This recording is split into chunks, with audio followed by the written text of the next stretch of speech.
The summer heat pressed down on Fort Braxton like a heavy blanket. Through the large windows of the mess hall, sunlight streamed in, casting long rectangular patches across the polished floor. It was 1300 hours on a Tuesday, and the cacophony of metal trays, conversations, and occasional laughter filled the air. Sarah Miller moved with practiced efficiency behind the serving counter. At 38, she carried herself with a quiet dignity that commanded respect without demanding it.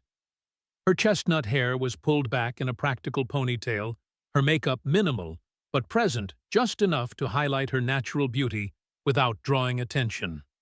Her simple khaki pants and white button-up shirt with the Fort Braxton insignia were immaculate as always. "Extra gravy today, Sergeant Wilson," Sarah asked, a warm smile crinkling the corners of her eyes as she served one of the regulars. "You know me too well, Mrs. Miller," the burly sergeant replied with appreciation. Sarah had that effect on people. In just 8 months, as the head cook at Fort Braxton's main mess hall, she'd memorized not only names but preferences, allergies, and the small details that made soldiers feel seen. In a place where uniformity was the rule, Sarah's personal touches were a reminder of home. Fort Braxton wasn't just any military installation. Established in 1942, it had served as a crucial training ground for amphibious forces during World War II. Its weathered buildings and parade grounds had witnessed generations of America's finest preparing to defend their nation. Now it housed specialized counterterrorism units and served as a symbol of American military tradition. The old-timers called it the Forge of Giants, a nickname earned through decades of producing military heroes. As Sarah handed out today's special, her famous pot roast, that somehow tasted better than standard military fare, a loud crash silenced the usual mess hall chatter. All heads turned toward the entrance. Captain Frank Townsend stood in the doorway, flanked by 4 soldiers. At 45, Townsend cut an imposing figure 6 feet tall with a muscular build maintained despite his advancing years. His face, weathered from deployments in harsh environments, wore an expression of perpetual disdain. The ribbons on his chest told the story of a decorated ranger with multiple tours in the Middle East. But it was his eyes that revealed the most cold, calculating, and right now slightly glazed from alcohol, consumed despite regulations against drinking on duty. "Well, if it isn't the finest dining establishment this side of the Potomac," Townsend announced, his voice carrying an edge that made several junior officers suddenly find reasons to finish their meals quickly. Sarah continued serving, maintaining her composure, even as she registered the tension spreading through the room. She'd dealt with Townsend before. The captain and his squad had transferred to Fort Braxton 3 months ago, and they'd made their presence known immediately, and in a good way. "What's on the menu today, sweetheart?" Townsend approached the counter, deliberately knocking into a young private who scrambled to move out of the way. "Pot roast with vegetables, sir," Sarah replied, deliberately omitting the term of endearment he'd inappropriately used. "Would you like some?" Townsend leaned over the counter, invading her personal space. The smell of whiskey was unmistakable. "Depends. Did you make it with those pretty little hands of yours?" Behind him, his squad snickered. Sergeant Mike Deaver, Townsend's right-hand man, made a point of staring at Sarah's figure. At 35, Deaver had a reputation as a marksman with anger management issues. Next to him stood Corporal Ryan Cooper, 28, the demolitions expert whose intelligence was matched only by his cruelty. Corporal Jake Peterson and Corporal Travis Walker completed the group. The former, an ex-Delta operative specializing in close-quarters combat, the latter, a communications specialist with a background in military hacking. Together, they formed what many at Fort Braxton privately called Townsend's Thugs. "The entire kitchen staff contributed to today's meal, sir," Sarah answered professionally. "Would you prefer the end cut or center?" Townsend's face darkened at her deflection. "I asked you a simple question, Mrs. Miller. Don't they teach cooks to respect officers anymore?" The mess hall had grown uncomfortably quiet. Even the clatter of utensils had ceased. Everyone was watching now, including several senior officers who suddenly seemed fascinated by the contents of their plates. "I respect the uniform and what it represents, Captain," Sarah said calmly. "Now, about your lunch." "Forget lunch," Townsend snapped, slamming his hand on the counter. "I'm more interested in why a simple cook thinks she can talk to me like that." One of the younger kitchen staff, Emily, a 22-year-old recent hire, approached hesitantly. "Mrs. Miller, should I take over while you—" "Stay back, Emily," Sarah said softly, her eyes never leaving Townsend's. There was something in her posture now, a subtle shift that wouldn't be noticeable to most, but spoke volumes to anyone trained to observe. Her weight had shifted slightly to the balls of her feet. Her breathing remained measured and controlled. Colonel James Henderson, the base security commander, had been enjoying his meal in the corner of the mess hall. At 60, the Vietnam-era veteran had seen enough confrontations to recognize the warning signs. He started to rise from his seat, but found himself curiously hesitant to intervene. Something about Sarah's demeanor suggested she wasn't as vulnerable as she appeared. "You know what I heard, boys?" Townsend addressed his squad loudly enough for everyone to hear. "I heard Mrs. Miller here is married to some contractor who couldn't cut it in the real military. That right, sweetheart? Your husband couldn't handle the pressure, so he ran off to play soldier with the private sector." Sarah's expression didn't change, but something flashed in her eyes, a momentary glimpse of something cold and dangerous that vanished so quickly one might question if it had been there at all. "My husband served his country honorably, Captain. Now, if you're not interested in lunch, perhaps you could make room for those who are." Townsend's face flushed red. No one dismissed Frank Townsend, especially not a mess hall cook. "Honorably, let me tell you what I think about—" "Sir," a brave staff sergeant interrupted from behind. "There's a line forming. Maybe we could continue this another time." Townsend whirled around. "Did I ask for your opinion, Sergeant?" The staff sergeant took an involuntary step back. "That's what I thought," Townsend sneered, turning back to Sarah. "You've got quite the fan club here, Mrs. Miller. Makes me wonder what exactly you're serving these men besides food." Several officers at nearby tables shifted uncomfortably, but remained silent. Townsend had powerful connections.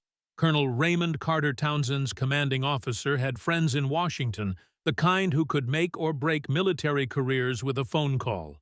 Sarah remained impassive.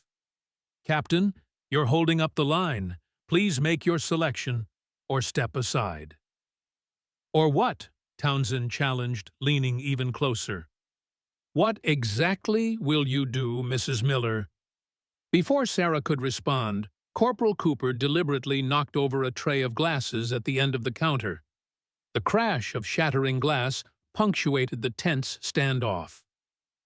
"Oops," Cooper said with mock innocence. "Looks like you've got a mess to clean up." Sarah glanced at the broken glass, then back at Townsend. "Emily, please get the broom from the supply closet." "No," Townsend countermanded. "You do it, Mrs. Miller. Get down on your hands and knees where a woman belongs and clean up that mess." A murmur of disapproval rippled through the mess hall. Sarah stood motionless for several seconds, her eyes locked with Townsend's in silent defiance. Then, without warning, a glass tumbled from a tray being carried by another kitchen worker. Without looking, Sarah's hand shot out and caught it mid-air, her reflexes impossibly quick for a simple cook. She set the glass down gently, seemingly unaware of the surprised looks from those who had witnessed the feat. It wasn't the first time Sarah had displayed such unusual abilities. 3 weeks earlier, she had commented on a soldier's M4A1 carbine, noting that his forward grip was mounted too far back for optimal control during sustained fire, the kind of detailed observation that came from experience, not cookbooks. And she always positioned herself with clear sightlines to the exits, maintaining awareness of everyone who entered or left the mess hall. Small things, barely noticeable things. But to those trained to look for them, they painted a picture very different from the simple cook Sarah Miller presented herself to be. "I believe my staff and I have work to do, Captain," Sarah said, her voice firm. "Your lunch will be ready when you decide what you want." Townsend's eyes narrowed dangerously. No one said no to him. Not here. Not in his domain. "You need to learn some respect," he growled, his hand moving toward her. Emily returned with the broom, her young face registering alarm at the escalating situation. "Mrs. Miller, I've got the—" Townsend snatched the broom from Emily's hands and thrust it toward Sarah. "Take it, now." Sarah didn't move. "I said take it," Townsend shouted, the veins in his neck bulging. "And I said we have work to do," Sarah replied, her voice steady despite the clear threat before her. For a moment, the mess hall seemed frozen in time, a tableau of tension with Sarah and Townsend at its center. Then, with a speed that shocked onlookers, Townsend's hand lashed out. The sharp crack of his palm against Sarah's cheek echoed through the silent mess hall. The force of the blow knocked her sideways, causing her to stumble against the counter before regaining her balance. Emily gasped. Several soldiers half rose from their seats. Colonel Henderson was now fully standing, his face a mask of outrage. But no one moved. Not yet. Sarah straightened slowly, one hand touching her cheek, where an angry red mark was forming. A small trickle of blood appeared at the corner of her mouth, where her lip had split against her teeth. But it wasn't her injury that commanded attention, it was her eyes. Gone was the warm, friendly cook who remembered everyone's name and favorite dish. In her place stood someone else entirely, someone with eyes cold as Arctic ice, and just as unforgiving. She didn't speak. She didn't cry out. She simply stared at Townsend with an expression that made several combat veterans in the room instinctively tense their bodies, responding to a danger their conscious minds couldn't yet identify. Townsend, however, mistook her silence for fear. "That's better," he smirked, turning to his men. "See, boys, sometimes women just need a firm hand to remember their place." Corporal Deaver laughed nervously, his eyes darting between his captain and Sarah. Something about her stillness unnerved him. "Maybe next time she'll—" Townsend began, turning back toward Sarah with his hand raised again. The mess hall doors swung open. Later, witnesses would struggle to describe exactly what happened next. Some would say the temperature in the room seemed to drop. Others would insist they felt a pressure change, like the air before a thunderstorm. All would agree on one thing: the atmosphere transformed the moment John Miller walked in. He stood 6'3", his frame filling the doorway with the solid presence of a man comfortable in his own skin. At 48, John Miller looked exactly like what he claimed to be, a former military man turned private security consultant. His short-cropped hair showed touches of distinguished gray at the temples. He wore simple civilian clothes, a blue button-down shirt, khaki pants, and sensible shoes. Nothing about him immediately screamed dangerous. And yet, the room fell completely silent. John's eyes scanned the mess hall with methodical precision, taking in every detail in seconds: the frozen tableau of diners, the tense postures of Townsend's squad, the red mark on Sarah's cheek, the small trickle of blood at the corner of her mouth. His expression remained neutral, but something shifted in his eyes, a coldness that seemed to lower the temperature around him. He moved with unhurried confidence, each step deliberate as he crossed the mess hall floor. No one spoke. No one interfered. They simply watched as John approached the serving counter. "Sarah," he said, his voice quiet, but carrying in the silence. It wasn't a question. "John," she replied, the ghost of a smile touching her lips, despite her injury. "You're home early. Flight got in sooner than expected." He answered, his eyes never leaving her face as he assessed her injury. Then, with gentle precision, he reached into his pocket for a handkerchief and carefully dabbed at the blood on her lip. Only after tending to Sarah did John turn his attention to Townsend.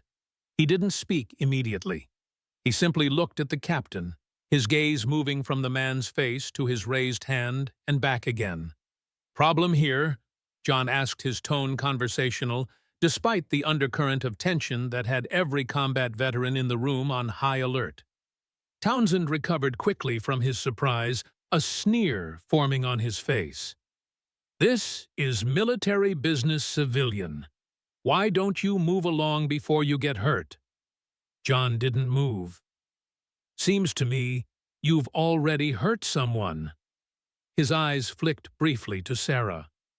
"My wife." A flicker of uncertainty crossed Townsend's face before he masked it with bravado. "Your wife needs to learn some respect for the uniform. Maybe you both do." Several members of Townsend's squad shifted their positions subtly, moving to flank John. If he noticed, he gave no indication. "Respect," John repeated, as though considering the word. "Interesting concept." "John," Sarah said softly, a warning in her voice. He acknowledged her with the slightest nod, never taking his eyes off Townsend. "I think you owe my wife an apology, Captain." Townsend barked a laugh. "An apology? Who the hell do you think you are?" "Just a man who doesn't like seeing his wife assaulted," John replied evenly. "This is a military installation, civilian," Townsend growled. "You have no authority here." "I'm not asking for authority," John said. "Just an apology." Townsend's face darkened. "Boys, I think our civilian friend needs an escort out." Corporal Peterson stepped forward, a predatory grin spreading across his face. "With pleasure, sir." What happened next occurred so quickly that many witnesses would later disagree on the sequence of events. Peterson reached for John's arm. John pivoted slightly. There was a controlled movement barely perceptible to untrained eyes. Then Peterson was on his knees, his wrist locked in a joint manipulation that had the hardened special operator wincing in pain. John hadn't raised his voice. He hadn't broken a sweat. He simply stood there, holding Peterson immobilized with what appeared to be minimal effort, his expression still as calm as when he'd entered. "Don't," John advised quietly, as Deaver reached for his sidearm. "You really don't want to escalate this." The mess hall had become so quiet that the sound of the air conditioning cycling on seemed deafening. Everyone watched, transfixed, as this seemingly ordinary civilian held one of Townsend's elite squad members immobilized with a technique straight out of advanced close-quarters combat training. Deaver's hand hovered over his weapon, uncertainty written across his face. "Stand down," a new voice commanded from across the room. All eyes turned to Colonel Henderson, who was now approaching with purpose. The older officer surveyed the scene with experienced eyes before focusing on John. "Release the corporal, please." Henderson requested, his tone respectful despite the order.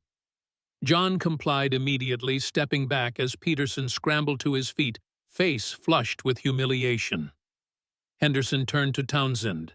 "Captain, I believe you and your men have duties elsewhere. Report to my office at 1500 hours. "Sir, this civilian just assaulted one of my men," Townsend protested. "I saw a defensive response to aggression," Henderson countered. 1500 hours, Captain. Don't be late." Townsend's jaw clenched, but even he knew better than to challenge a direct order from a superior officer in public. With a final glare at John and Sarah, he motioned to his squad. "This isn't over," he muttered as they retreated. Once Townsend and his men had left, Henderson turned back to John, studying him with renewed interest. "Mr. Miller, I presume?" John nodded once. A knowing look passed between the two men, the kind of silent communication that spoke volumes without words. "Perhaps you and Mrs. Miller would like to continue this conversation in my office," Henderson suggested, though his tone made it clear this wasn't merely a suggestion. "After you, Colonel," John replied, with the deference of someone familiar with military protocol. As they prepared to leave, a grizzled master sergeant, who had been watching from a corner table, stood up suddenly. The old veteran's eyes widened in recognition as he stared at John. "Sweet Jesus," the master sergeant breathed. "It can't be."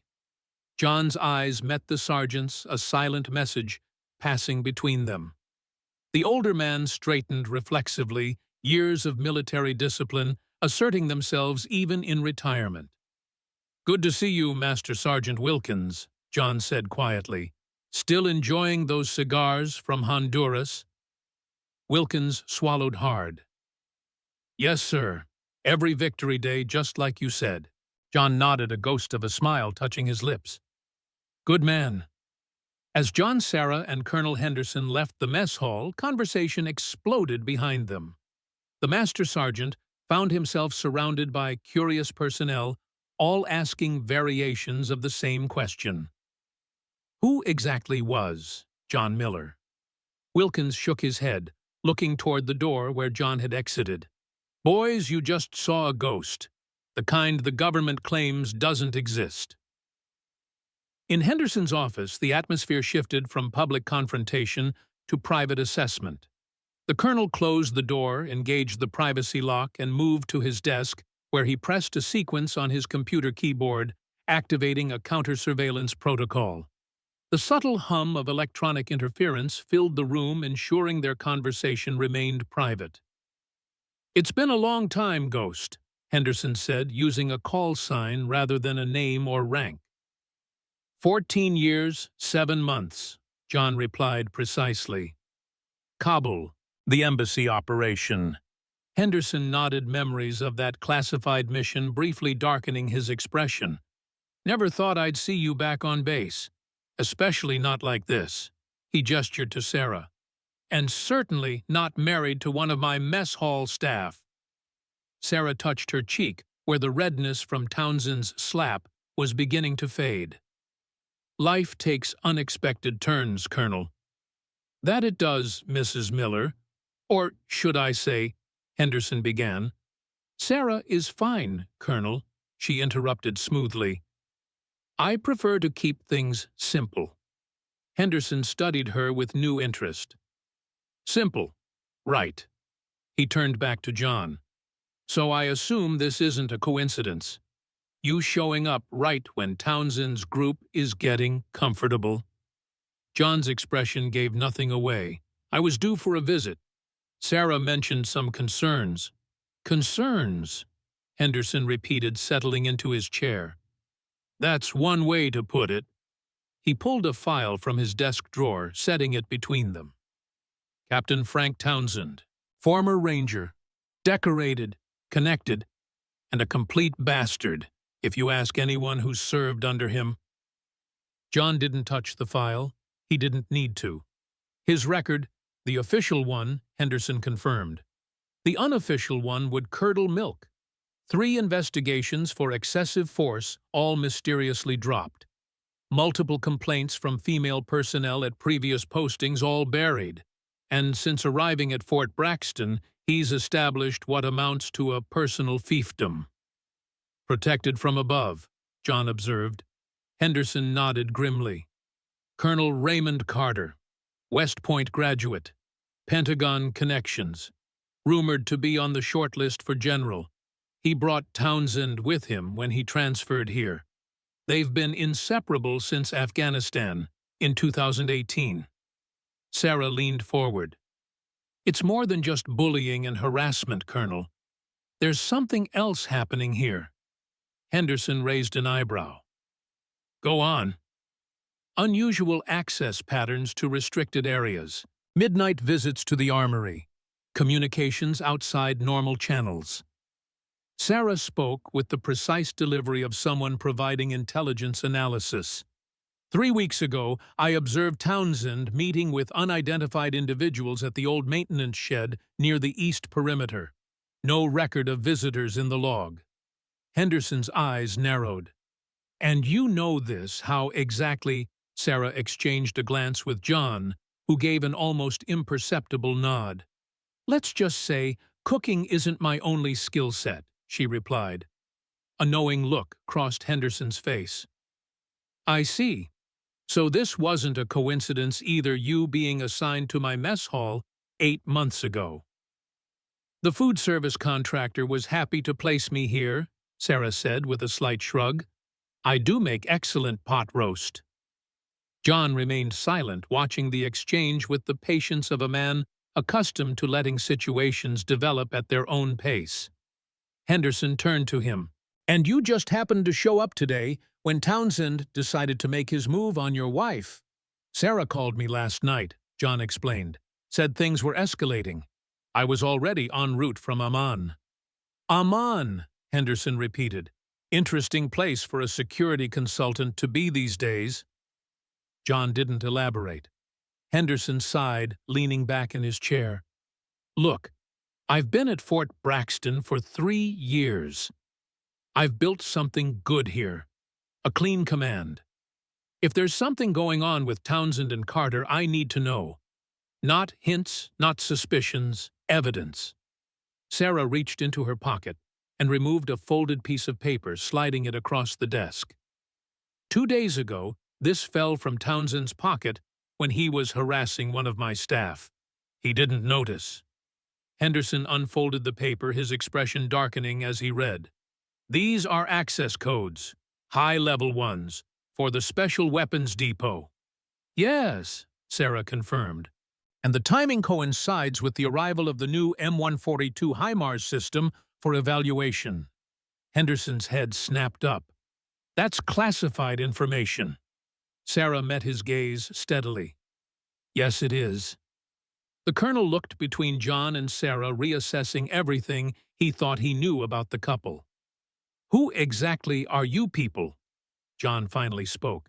People who serve their country, Colonel, just like you. Different methods, same goals, Sarah added. Henderson pushed back from his desk, pacing to the window that overlooked the parade ground. Fort Braxton sprawled before him, decades of military history embodied in its buildings and grounds. Men and women in uniform moved about their duties, trusting in the chain of command and the integrity of their leaders. If what you're suggesting is true, Henderson said slowly, if Townsend and Carter are involved in weapons theft or unauthorized transfers, it's worse, John said quietly. We believe they're part of a network. Weapons leaving here aren't going to friendly nations or even black market buyers. They're being channeled to specific groups with specific goals. Terrorist cells, Sarah clarified, domestic and international. Henderson turned back to them, his face pale. That's a hell of an accusation. Which is why we need evidence, John acknowledged. Hard evidence that will stand up to scrutiny, even with Carter's connections running interference. And you think you can get this evidence? Henderson asked. John's expression remained neutral. That's the plan. And where do I fit into this plan? We need your help, Colonel, Sarah said. Access, information, and most importantly, your silence until we have what we need. Henderson studied them both, decades of military experience helping him assess their sincerity and capability. Whatever he saw satisfied him. He nodded once decisively. What do you need? The next hour was spent in detailed planning. Henderson provided base schedules, security protocols, and intelligence on Townsend's activities that even Sarah hadn't been able to access. In return, John shared limited information about their operation, enough to establish trust without compromising their own security. As they concluded, Henderson asked the question that had been hovering unspoken. "Your presence today will accelerate their timeline. You know that, right? Whatever they're planning, they'll move it up now." "We're counting on it," John replied. "Pressure creates mistakes." "It also creates danger," Henderson pointed out. "Especially for Sarah. Townsend won't let this humiliation stand. He'll come after her. Let him try." Sarah said, her voice carrying an edge that belied her civilian appearance. Henderson regarded her with new respect. "You're not just the wife, are you?" "I'm exactly what I appear to be, Colonel," Sarah answered with a slight smile. "A devoted wife who happens to make excellent pot roast." Henderson snorted. "Right. And I'm just a simple base security officer who happens to have spent 30 years in military intelligence." "We all have our covers," John acknowledged. As they prepared to leave, Henderson asked one final question. "Ghost, the rumors about Damascus in 2010, were they true?" A shadow crossed John's face. "Which rumors? That you were the only survivor? That you walked 20 miles through hostile territory with 3 bullet wounds to deliver intelligence that saved hundreds of lives?" John's expression revealed nothing. "History is written by the survivors, Colonel. Sometimes they get the details wrong." "And sometimes," Henderson mused, "they leave out the most important parts entirely." Outside Henderson's office, Sarah and John walked in silence toward the base housing area where they had been assigned temporary quarters. The afternoon sun cast long shadows across the parade ground as they passed groups of soldiers going about their duties. Many nodded respectfully to Sarah, the kindly mess hall cook, who remembered their names and dietary preferences. A few eyed John curiously, word of the mess hall confrontation having spread with typical military efficiency. In their small temporary housing unit, a modest 2-bedroom with standard-issue furniture, John secured the door while Sarah checked the windows. They moved with the synchronized efficiency of partners accustomed to working together, sweeping the room for surveillance devices without needing to discuss their methodology. Only when they were certain of their privacy did they truly relax. Sarah gently touched her cheek, where Townsend had struck her, the mark now barely visible. "That will complicate things." "It was always going to get complicated," John replied, removing a secure satellite phone from a hidden compartment in his luggage. "The question is whether we can still complete the mission." "We can," Sarah said confidently. "Townsend's ego will drive him to make mistakes now. He can't let the humiliation stand." John nodded, dialing a number from memory. After a series of security protocols were exchanged, he spoke briefly. "Packages compromised. Timeline accelerated. Request support assets." He listened briefly before adding, "Confirmed. Ghost out." As he ended the call, Sarah removed her own phone and pulled up a series of surveillance images of Townsend meeting with unidentified men at various locations around Fort Braxton. "Facial recognition identified 2 of them," she reported. "Former Serbian military, known arms dealers with ties to 3 different terrorist organizations." John studied the images. "Henderson was right. Our appearance will force their hand." "Good," Sarah said firmly. "I'm tired of serving pot roast to men who plan to sell weapons to terrorists." A rare smile touched John's lips. "You do make excellent pot roast, though." Sarah returned his smile, the hardened intelligence operative momentarily giving way to the woman who had fallen in love with the legendary Ghost during a joint CIA military operation 5 years earlier. Their marriage was real, their feelings genuine, something neither had expected when they first met in a Damascus safe house during a mission gone wrong. "We have 48 hours at most," John calculated. They'll move the weapons before Carter's scheduled inspection on Friday. Sarah nodded. I accessed the base delivery logs. 3 unmarked trucks are scheduled for Thursday night. Maintenance equipment supposedly. Perfect cover for moving HIMARS components, John agreed. We'll need to... A sharp knock at the door interrupted them. Both tensed, John moving silently to a position beside the entrance, while Sarah palmed a small pistol from beneath the coffee table. Mrs. Miller, a young voice called. It's Private Jenkins, ma'am. Colonel Henderson asked me to deliver this package to you. John checked through the peephole, then nodded to Sarah. She concealed her weapon and opened the door. A nervous young private stood holding a manila envelope. Colonel's compliments, ma'am. He said you requested base personnel files for kitchen staffing. Thank you, Private, Sarah said warmly, resuming her role as the friendly mess hall cook. Please tell the Colonel I appreciate his prompt response. When the door closed, Sarah opened the envelope to find not personnel files, but detailed security protocols for the weapons depot and upcoming guard rotations. Henderson was fully committed to their operation. We have our window, Sarah said, scanning the documents. Thursday, 0200 hours. Skeleton crew, no scheduled patrols in the east sector. John nodded. I'll contact the team. We'll need at least 4 additional operators to secure the area and document the transfer. As night fell over Fort Braxton, Sarah and John continued their preparations.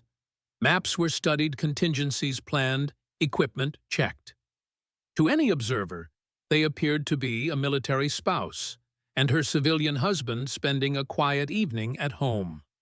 No one would suspect they were planning an operation that could expose a treasonous conspiracy reaching into the highest levels of military command.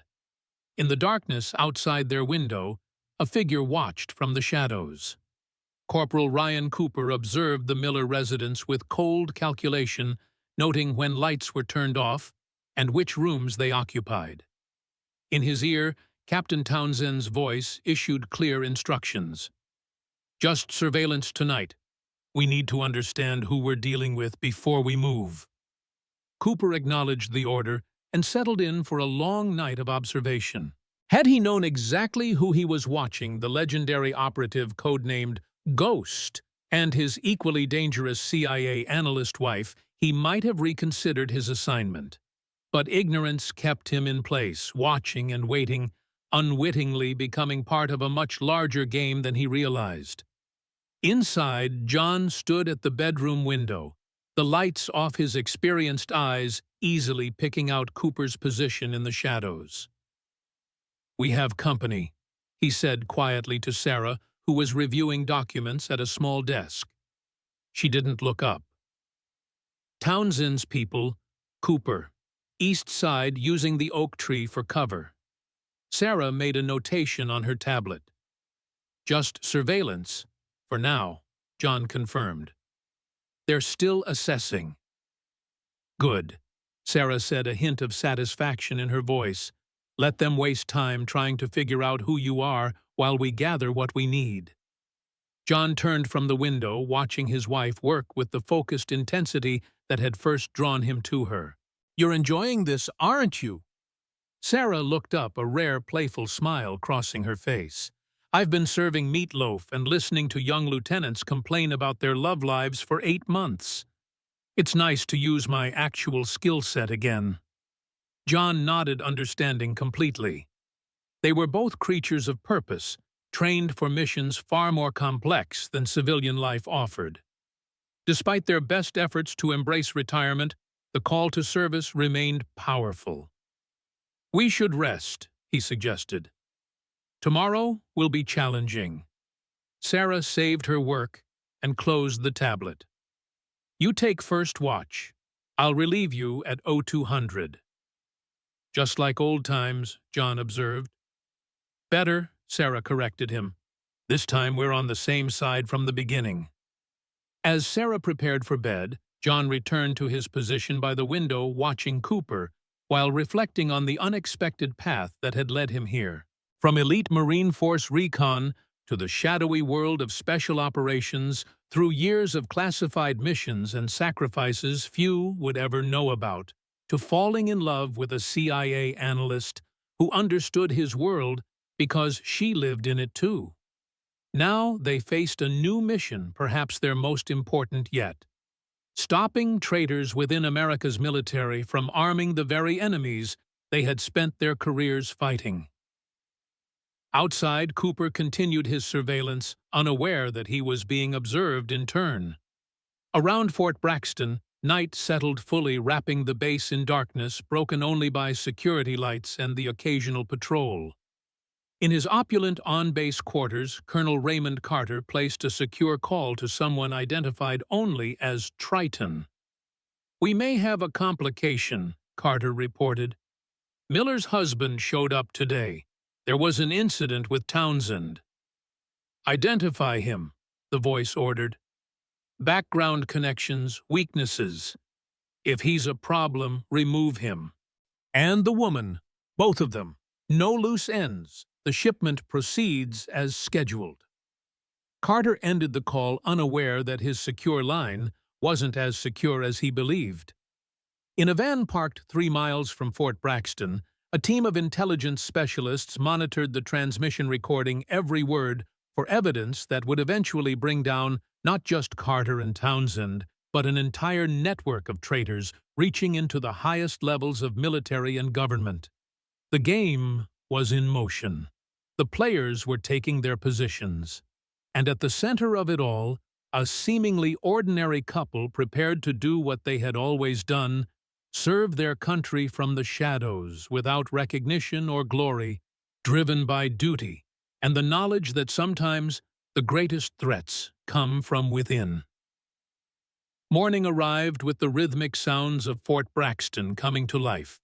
Reveille cadence calls from PT formations, the distant rumble of vehicles moving through the base. Sarah rose early, resuming her role as the mess hall cook with methodical precision. If anyone noticed the faint bruise on her cheek, they didn't mention it. The events of the previous day had spread through the base grapevine, growing with each retelling, until the civilian husband who had stood up to Captain Townsend had become something approaching mythical. John spent the morning establishing his cover presence on base, registering as a visitor meeting with Henderson under the pretense of discussing security consultant opportunities, being visibly ordinary in ways that would create plausible reasons for his presence in various locations. It was a craft he had mastered over decades of covert operations, hiding in plain sight by giving people exactly what they expected to see. At precisely 11:27 hours, John entered the mess hall for lunch.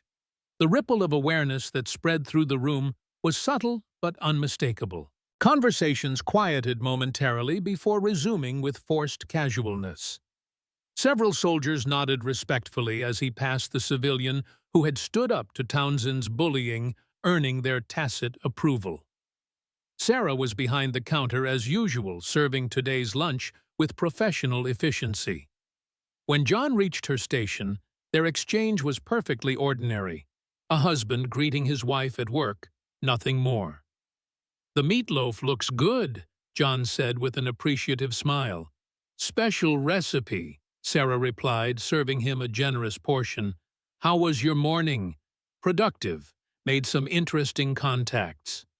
Anyone listening would hear nothing but mundane conversation. No one would suspect that special recipe was code confirming Sarah had accessed the mess hall computer system successfully, or that interesting contacts meant John had identified key security vulnerabilities in the base perimeter. As John took his tray to a table, Master Sergeant Wilkins, the veteran who had recognized him the previous day, approached hesitantly. "Mind if I join you, sir?" Wilkins asked, his respect evident despite John's civilian status. "Please," John gestured to the empty chair. Wilkins sat, lowering his voice. "Word's spreading about yesterday. Townsend's furious. He's telling everyone you got lucky, that next time will be different." John continued eating calmly. "There won't be a next time if he's smart." Smart isn't Townsend's strong suit, Wilkins observed. Vicious, yes. Connected, definitely. But not smart. He hesitated before continuing. Look, I don't know what you're doing here, but I served with the 3rd Marine Expeditionary Unit in Fallujah. I know who you are. What you did for us. John's expression revealed nothing. I think you might have me confused with someone else. Master Sergeant. Wilkins smiled knowingly. Maybe so, but whoever you are, you should know Townsend and Colonel Carter are tight, and Carter has friends in very high places. I appreciate the information, John said, neither confirming nor denying Wilkins's implications. The old veteran nodded, understanding the game. If you need anything at all, you've got friends here too. Men who remember what real service looks like. After Wilkins departed, John finished his meal with the unhurried pace of a man without concerns. Though his mind was cataloging every detail of the mess hall entry points, security cameras, personnel patterns. By the time he left, he had committed to memory the faces of every soldier who might be aligned with Townsend, noted which officers seemed uncomfortable with his presence, and identified 3 potential emergency exits not on the official building plans. The rest of the day proceeded according to plan. John maintained his cover activities while Sarah gathered intelligence from her position in the mess hall. They exchanged information during brief, seemingly casual encounters that would appear ordinary to any observer. Evening found them back in their temporary quarters, reviewing the day's findings and preparing for the next phase of their operation. The surveillance outside continued, 2 of Townsend's men now rotating shifts to maintain constant observation. They're getting more interested, Sarah noted as she prepared a simple dinner. Even in their operational planning, she maintained aspects of their cover as a normal married couple. Good, John replied, studying satellite imagery of Fort Braxton on a secure tablet. The more resources they commit to watching us, the fewer they have available elsewhere. A soft alert tone from Sarah's specialized phone interrupted their discussion. She checked the message, her expression tightening. Henderson just sent word. Carter has scheduled an unannounced inspection of the weapons depot for tomorrow morning. They're moving up the timeline. John absorbed this information without visible reaction, mentally adjusting their plans. They're spooked. That works in our favor. We don't have the full team in place yet, Sarah pointed out. We'll adapt, John said, simply, the words carrying the weight of countless missions where plans had changed mid-operation and survival had depended on flexibility. Sarah nodded, trusting his judgment, as she had during joint operations years before. This was why they worked so well together. Each respected the other's expertise, each trusted the other's capabilities without question. As they ate dinner, maintaining the appearance of a normal evening, John outlined the adjusted operation plan. Sarah added her own insights, her intelligence background complementing his tactical expertise. By the time they finished their meal, they had constructed a revised approach that would allow them to document the weapons transfer with their limited resources. "I'll contact Henderson," Sarah said, reaching for her secure phone. "We'll need his help to—" The sharp crack of breaking glass interrupted her as something smashed through their living room window, landing on the carpet with a metallic clatter. John reacted instantly, tackling Sarah to the floor as the flashbang grenade detonated. Even prepared, the concussive force and blinding light were disorienting. Years of training kicked in as John and Sarah recovered faster than civilians would, rolling away from the window and taking cover behind furniture. More glass shattered as bullets tore through the front windows, splintering wood and embedding in walls. This was no warning. It was an assassination attempt. Without speaking, John and Sarah implemented emergency protocols they had established years ago. John moved to the bedroom while Sarah covered him, then retrieved hidden weapons from their luggage. When he returned, he handed Sarah a compact 9mm pistol with suppressor, while keeping a similar weapon for himself. "Extraction route," Sarah asked tersely, checking her weapon with practiced efficiency. "East side, through the kitchen. They'll expect us to use the rear exit," John replied, equally concise. As if confirming his assessment, more gunfire erupted, this time concentrated on the back of the house. John moved to the kitchen, staying low beneath window level. Sarah followed, covering their rear. At the kitchen door, John paused, listening intently before cracking it open to assess the situation. The eastern side of their quarters faced a small storage building, creating a narrow passage that connected to an alley running behind the officers' housing area. John spotted a single gunman covering this route. Corporal Peterson, his silhouette unmistakable in the dim evening light. John signaled Peterson's position to Sarah, who nodded understanding. With hand gestures, John outlined a simple but effective plan. Sarah acknowledged and took position by the door as John moved to the living room window. With deliberate noise, John knocked over a lamp, creating a distraction that drew Peterson's attention toward the front of the house. In that moment, Sarah slipped through the kitchen door and moved silently along the wall of the house. Peterson never saw her coming. Sarah applied a textbook chokehold, controlling his descent, as he lost consciousness to ensure he made no noise. She secured his weapon and signaled to John, who joined her moments later. Together, they moved through the shadows toward the storage building, avoiding the pools of light from scattered security lamps. The sound of gunfire continued behind them. Townsend's men still firing into an empty house, unaware their targets had already escaped. They reached the perimeter fence without further contact, using a maintenance access point John had identified earlier to slip off base. 2 blocks away, a nondescript sedan waited at their prearranged extraction point. Only when they were miles from Fort Braxton did either of them speak. "That wasn't Townsend's style," Sarah observed, checking her phone for messages from their contacts on base. "Too sophisticated, too coordinated." "No," John agreed, his eyes continuously checking their surroundings as he drove. "That was a professional hit. Military precision." "Carter," Sarah concluded.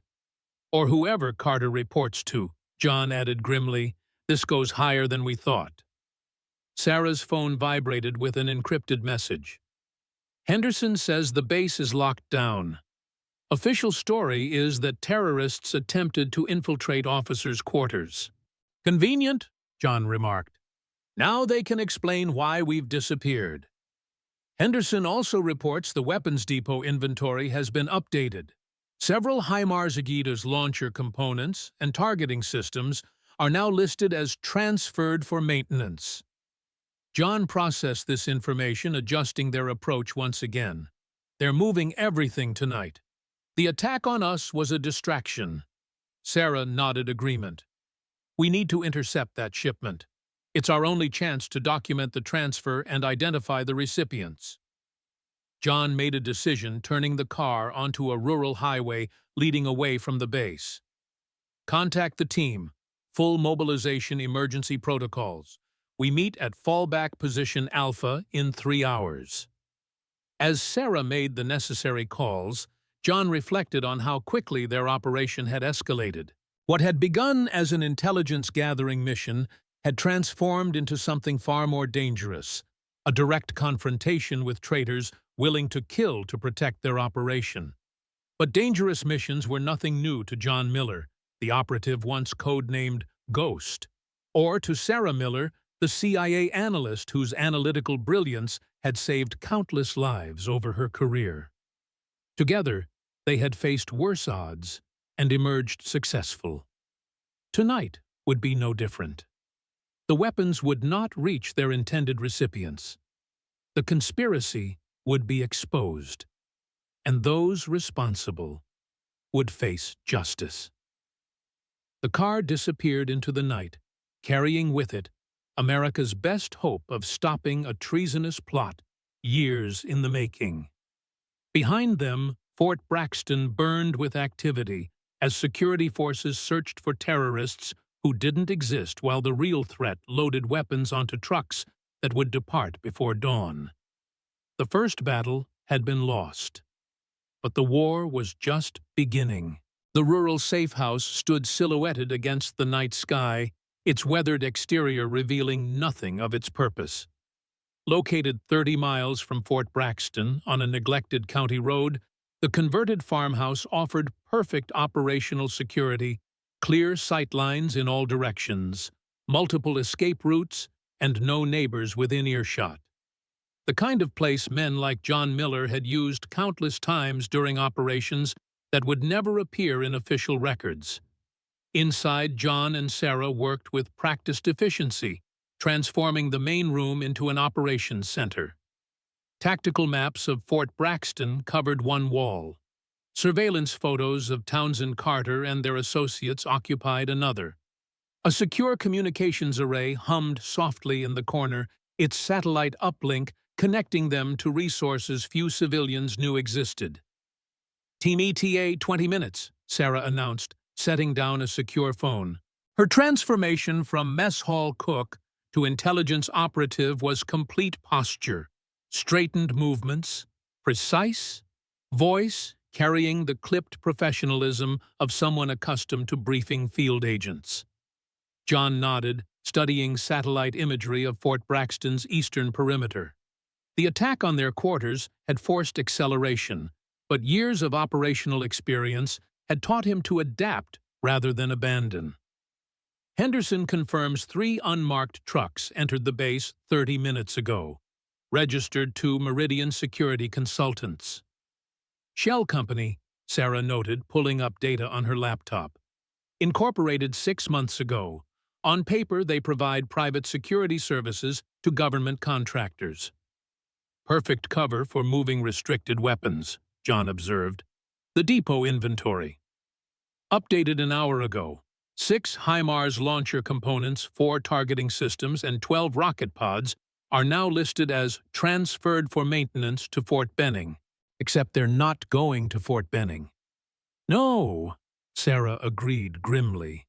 According to Henderson's intel, they're being routed to a private airfield in North Carolina. From there, to the highest bidder.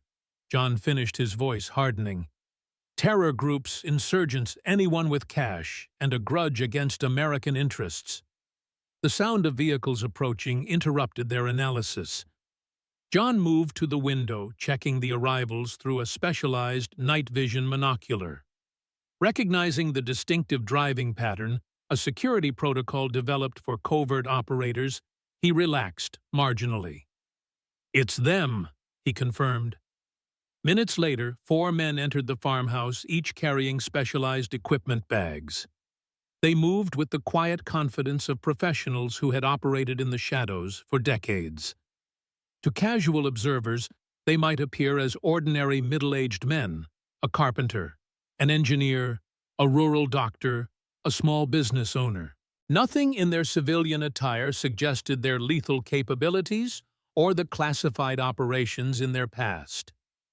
Jack Reynolds came first, former Marine Scout sniper, with 27 confirmed kills during operations in Iraq and Afghanistan. At 55, his weathered face and calloused hands suggested nothing more dangerous than his current profession as a master carpenter. Only the precision of his movements and the constant awareness in his eyes hinted at his true background. Miguel Ortiz followed, once the premier explosives expert in Force Recon, now a structural engineer whose designs had won awards for innovation. At 50, his salt and pepper hair and reading glasses created an image of scholarly gentleness that had caused many opponents to fatally underestimate him. Dr. William "Doc" Harris entered, third, former Navy corpsman attached to Marine Special Operations teams, now a country doctor serving rural communities. His gentle demeanor and healing hands concealed expertise in both saving lives and, when necessary, taking them with surgical precision.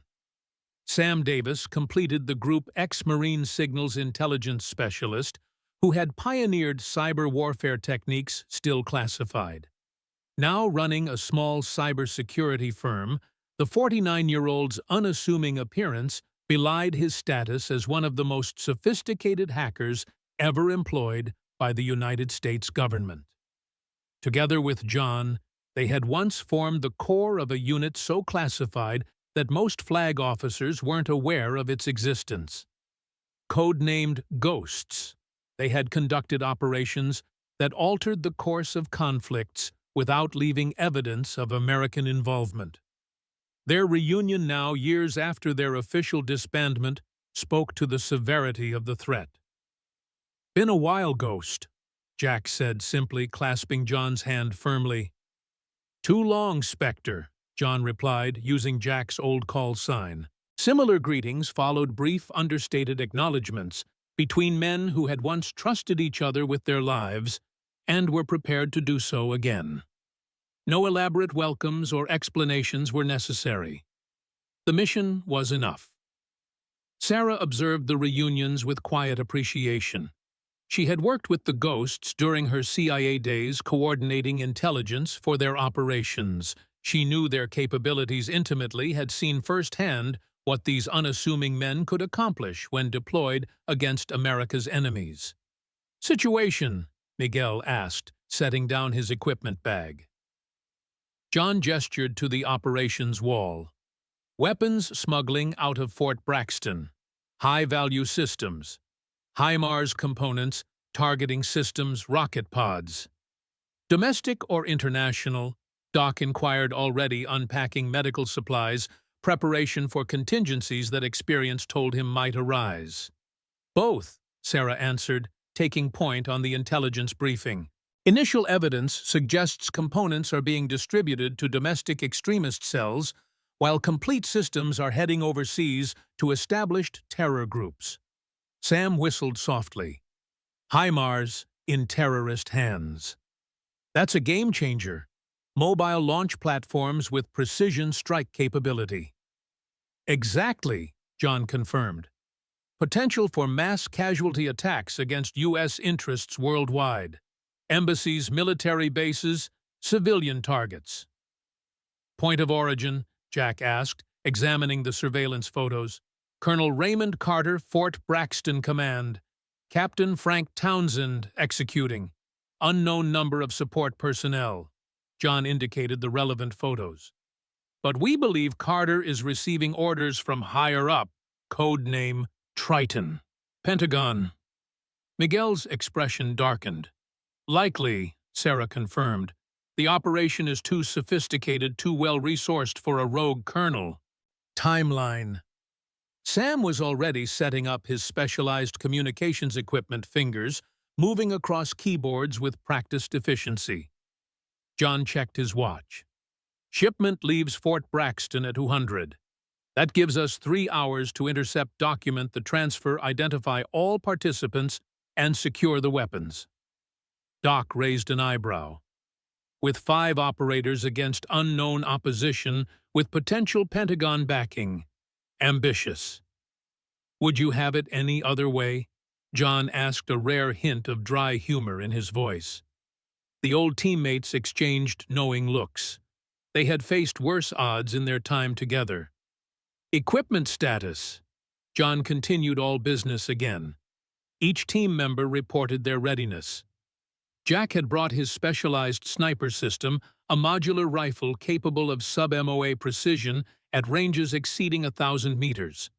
Miguel carried compact breaching charges and electronic countermeasures. Doc's medical kit contained everything from field surgery supplies to specialized tracking devices disguised as medical implants.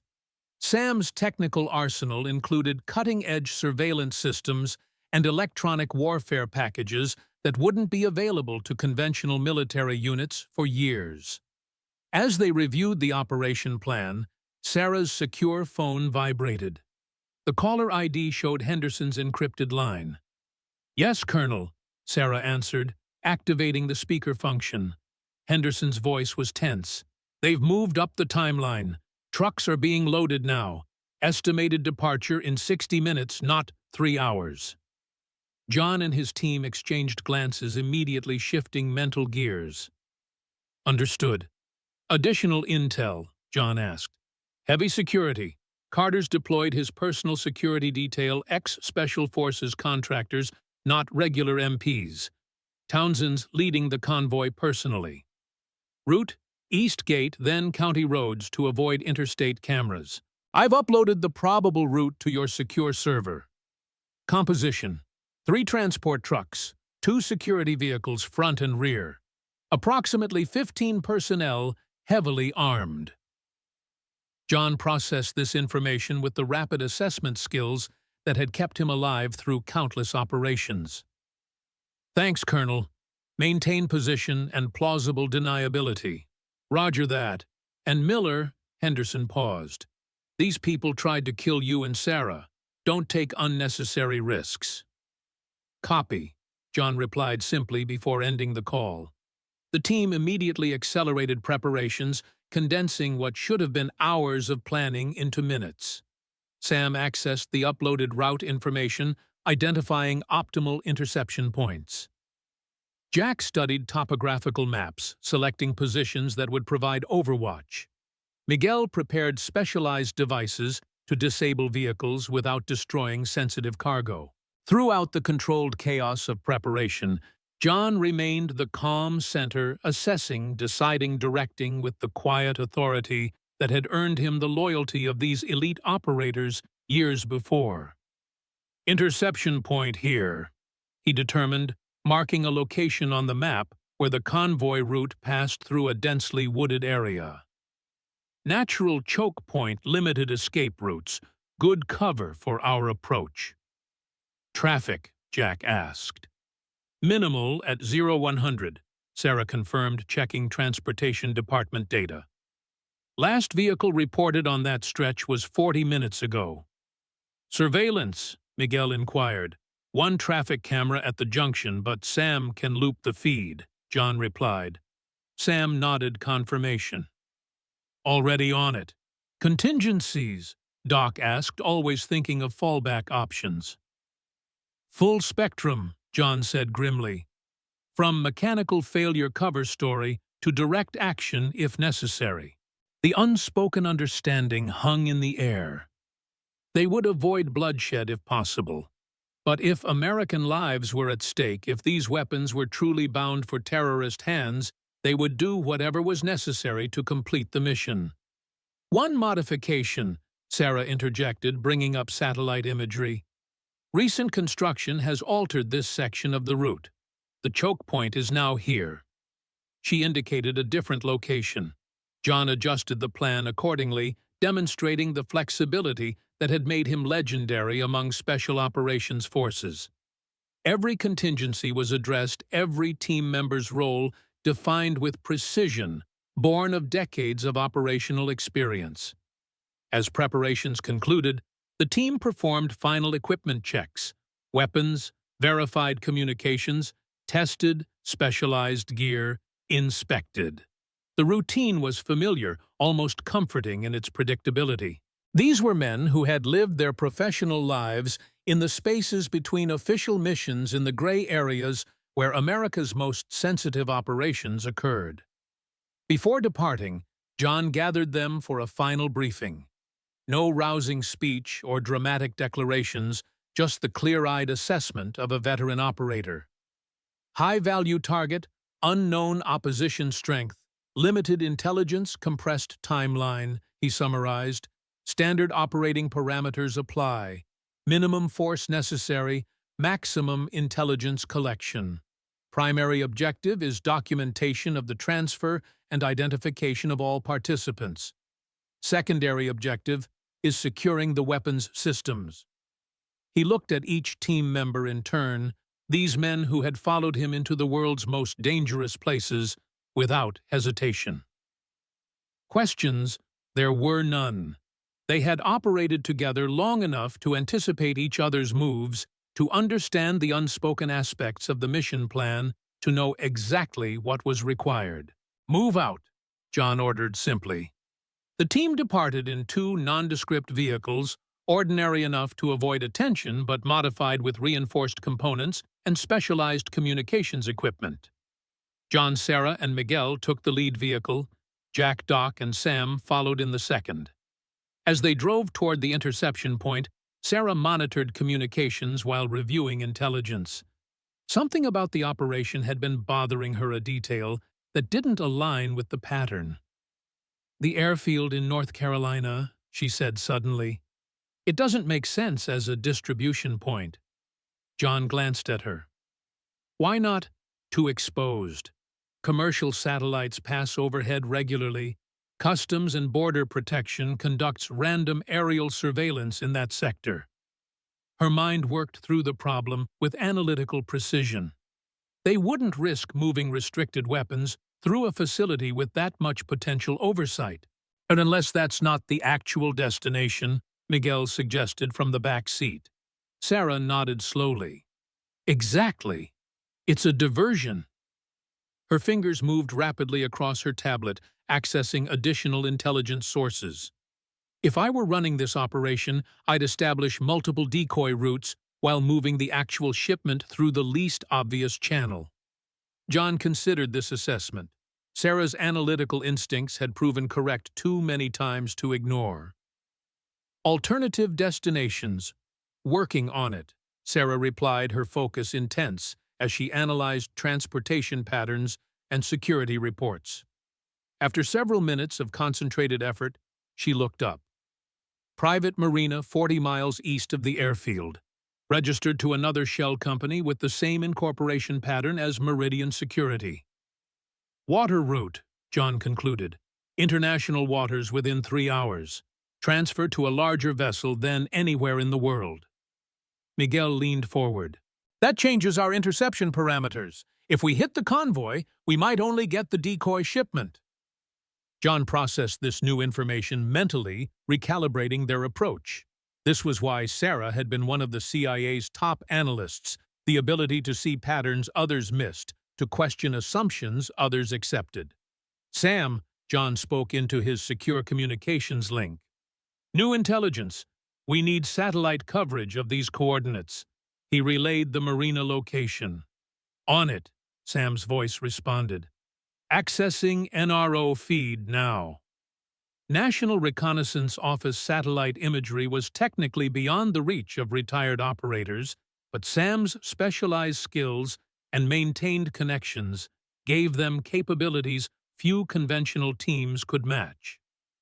Minutes later, Sam reported back. "Confirmed activity at the marina. 2 vessels docked consistent with high-speed transport craft. Security presence evident. Thermal imaging shows approximately 8 personnel on site." "That's our primary target," John decided. "The convoy is likely carrying decoy components or a partial shipment." "Split the team," Jack suggested over the comm link. John weighed the options. Dividing their already small force carried significant risks, but allowing any portion of the weapons shipment to reach its destination was unacceptable. "Affirmative," he determined. Jack Dock continue to the road interception point. Document the convoy contents, identify personnel, but maintain surveillance only unless circumstances change. Miguel, Sam, Sarah, and I will redirect to the marina. The second vehicle peeled off at the next junction, Jack acknowledging the revised orders with a simple, "Copy that. Happy hunting." John altered their route heading east toward the marina, while Sarah coordinated with Henderson to verify the new intelligence. Miguel began modifying their equipment loadout for a maritime operation, different challenges requiring different tools.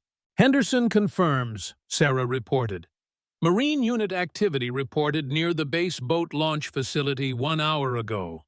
Unusual for this time of night." "How far to the marina?" Miguel asked, checking his specialized equipment. 32 minutes at current speed," John answered, pushing their vehicle as fast as prudence allowed on the rural roads.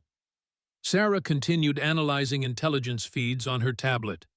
Satellite shows increased activity at the marina, vehicles arriving, equipment being transferred to the boats. "They're accelerating too," John observed. "They know something's wrong." "Or someone warned them," Miguel suggested darkly. The implication hung in the air. If Triton truly had Pentagon connections, the conspiracy might reach further than they had initially believed. Their own operation could be compromised. John's expression remained impassive, but his mind worked through contingencies. Years of operating in hostile territory had taught him to expect complications and adapt accordingly. Revised approach. We go in dark, minimal equipment surveillance priority. Sarah and Miguel acknowledged the adjustment without question. They trusted John's judgment, implicitly had seen firsthand how his instincts in fluid situations often meant the difference between mission success and failure. 27 minutes later, they approached the marina from the landward side, leaving their vehicle concealed in dense woodland half a mile from the perimeter. On foot, carrying only essential equipment, they moved silently through the forest with the practiced stealth of operators who had conducted countless clandestine insertions. The marina came into view, a small private facility with 6 boat slips, a modest operations building, and a perimeter fence. 2 sleek vessels were docked at the far end, their low profiles and matte black hulls suggesting military-grade craft modified for civilian appearance. Floodlights illuminated the loading area, where men in nondescript tactical gear moved crates from vehicles to the boats. John signaled a halt at the tree line 300 meters from the fence. Using a specialized night vision device, he conducted a detailed assessment of the target area. 8 personnel visible, professionally positioned. Not standard security contractors, these are operators. His experienced eye caught the subtle indicators of specialized training in how the men moved and maintained awareness. 4 additional personnel on the boats. 2 snipers on the roof of the operations building. Miguel conducted his own scan. Identified 2 of them. Former Delta. Worked with them in Syria in 2013. Friendly, Sarah asked quietly. Professional, Miguel clarified. They go where the money is now. John continued his assessment. 3 vehicles. Cargo consistent with HIMARS components based on container dimensions. Sarah's analytical mind processed the tactical situation. They're rushing. Proper loading protocols aren't being followed. Something's spooked them. Us, John concluded. The attack on our quarters at Fort Braxton was meant to eliminate witnesses. When that failed, they accelerated the timeline. Makes them vulnerable, Miguel observed. Rushed operations lead to mistakes. John nodded agreement. Sam's status, he asked through their secure communications link. In position on the East Ridge, Sam replied. Electronic surveillance active. Intercepting their communications now. This was Sam's specialized role: signals intelligence and electronic warfare. While physically positioned to observe the marina, his primary contribution came through technology that could capture enemy communications, access security systems, and provide real-time intelligence. What are they saying? John asked. Encrypted, but I'm working through it, Sam replied. Partial decryption indicates they're concerned about schedule. References to primary package and delivery deadline. Timeline. Based on activity patterns, they're planning to depart within 20 minutes. John formulated a plan balancing the need for intelligence collection against the imperative to prevent the weapons from leaving American waters. Objectives, in order of priority. 1. Documentation of personnel and cargo for prosecution. 2. Identification of command structure and final destination. 3. Disabling the vessels if objectives 1 and 2 are achieved. Approach, Miguel asked. John indicated positions on their tactical map. Sam maintains overwatch and electronic surveillance from current position. Sarah position here with secondary surveillance package and satellite uplink. Miguel and I will approach from western edge for close-range documentation. Sarah nodded, accepting her role without protest. Though skilled in fieldcraft, her greatest value came from her analytical capabilities and coordination of intelligence assets. John and Miguel, with decades of direct action experience, were better suited for the close approach. "Time check," John said. "Synchronize for 15 minutes of observation, then decision point on interdiction."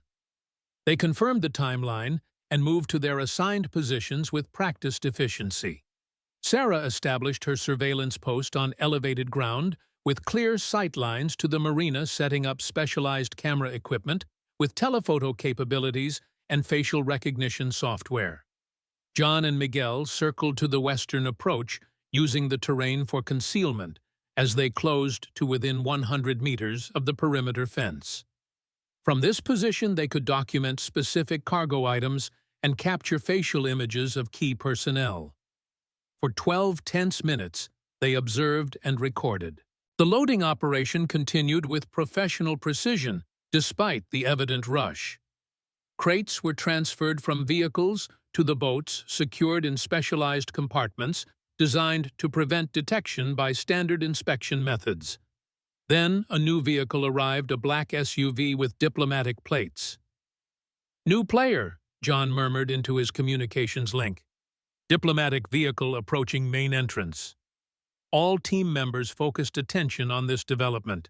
Diplomatic registration added a complicated dimension to an already complex situation. The SUV stopped near the operations building. The driver emerged first, scanning the area with the practiced eye of a security professional before opening the rear door. A tall figure stepped out, male, approximately 60 years old, carrying himself with the unmistakable bearing of senior military leadership. Though dressed in civilian clothes, everything about him suggested flag officer. "Visual confirmation," Sarah reported through the comm link. "Facial recognition match, Vice Admiral James Harrington, Deputy Director of Naval Intelligence." The implication was immediately clear to everyone on the team. This wasn't just a rogue operation by a corrupt colonel. With naval intelligence involvement at the deputy director level, the conspiracy reached into the highest echelons of military leadership. "Triton," John concluded grimly. They watched as Harrington, codenamed Triton, inspected the loading operation, conferring with the security team leader and examining documentation. His presence confirmed their worst fears. The weapons smuggling operation had protection from within the intelligence community itself.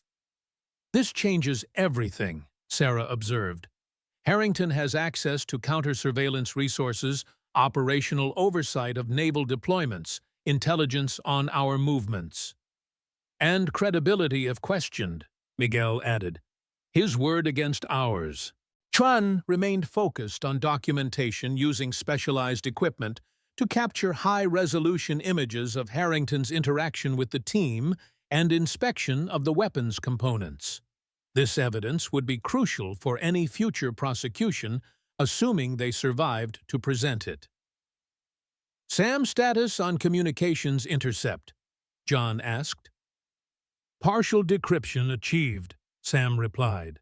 "Confirmed final destination private compound in Yemen, consistent with known terrorist training facilities. Timeline 72 hours from departure.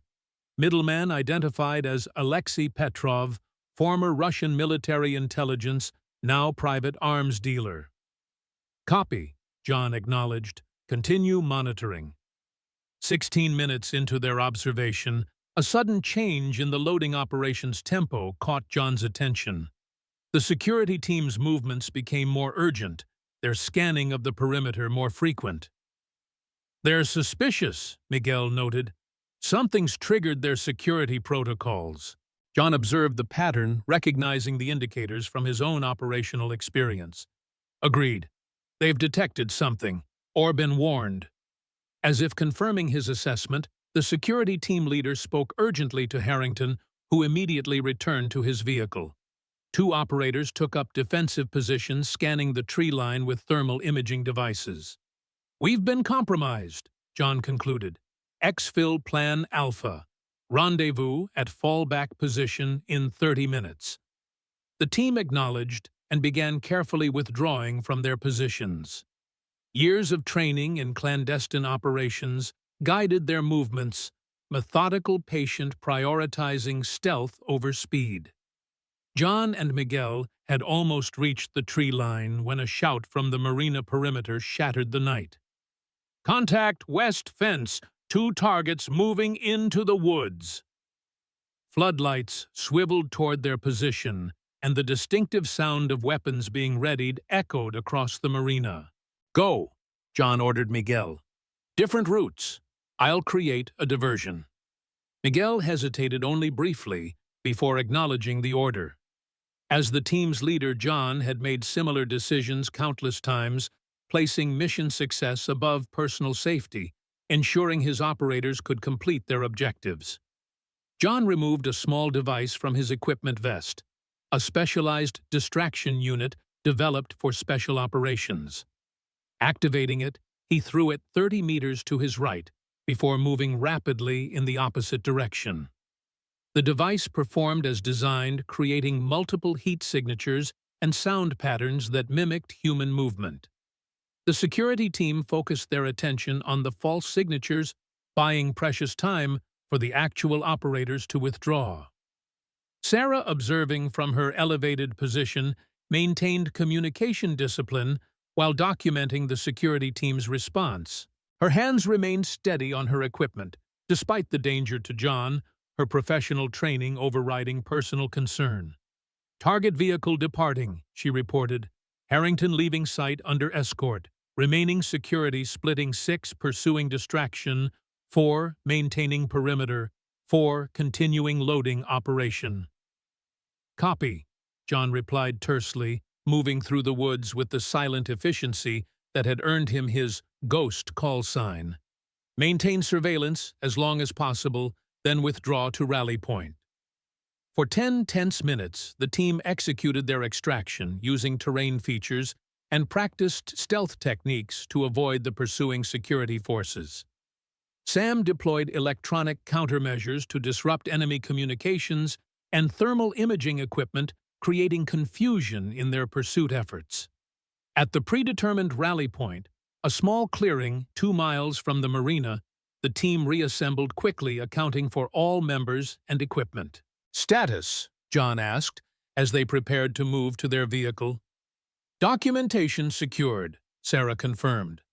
"High-resolution images of Harrington, the weapons components, security personnel, and loading operation. Satellite imagery of the entire process with timestamp verification." "Communications intercept data downloaded," Sam added. "Partial decryption of operational parameters, including destination and timeline. Identification of 8 security personnel through facial recognition," Miguel reported. 4 confirmed former U.S. Special Operations, 2 former Russian Spetsnaz, 2 unknown. John nodded approval. Despite the compromise and hasty extraction, they had achieved their primary objective, gathering actionable intelligence on the weapons smuggling operation and its participants. "Jack Dock status?" John inquired through their secure link. "Convoy intercepted and documented," Jack replied. 3 trucks as reported, but only 1 containing actual weapons components. The others carried decoy equipment, old radar systems, and vehicle parts modified to resemble HIMARS components. "Confirmed," Doc added. "Partial shipment only. Consistent with your marina assessment, they split the cargo to reduce risk." Personnel. Townsend commanding plus 12 security contractors. Colonel Carter not present. John processed this information. "Rendezvous at Safe House in 40 minutes. Bring all documentation." As they returned to their vehicle and departed the area, John maintained vigilant awareness of potential pursuit.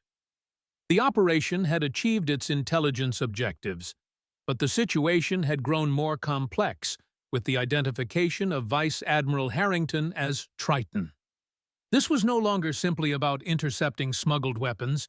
They had uncovered a conspiracy reaching into the highest levels of naval intelligence, potentially implicating other senior leaders across the defense establishment.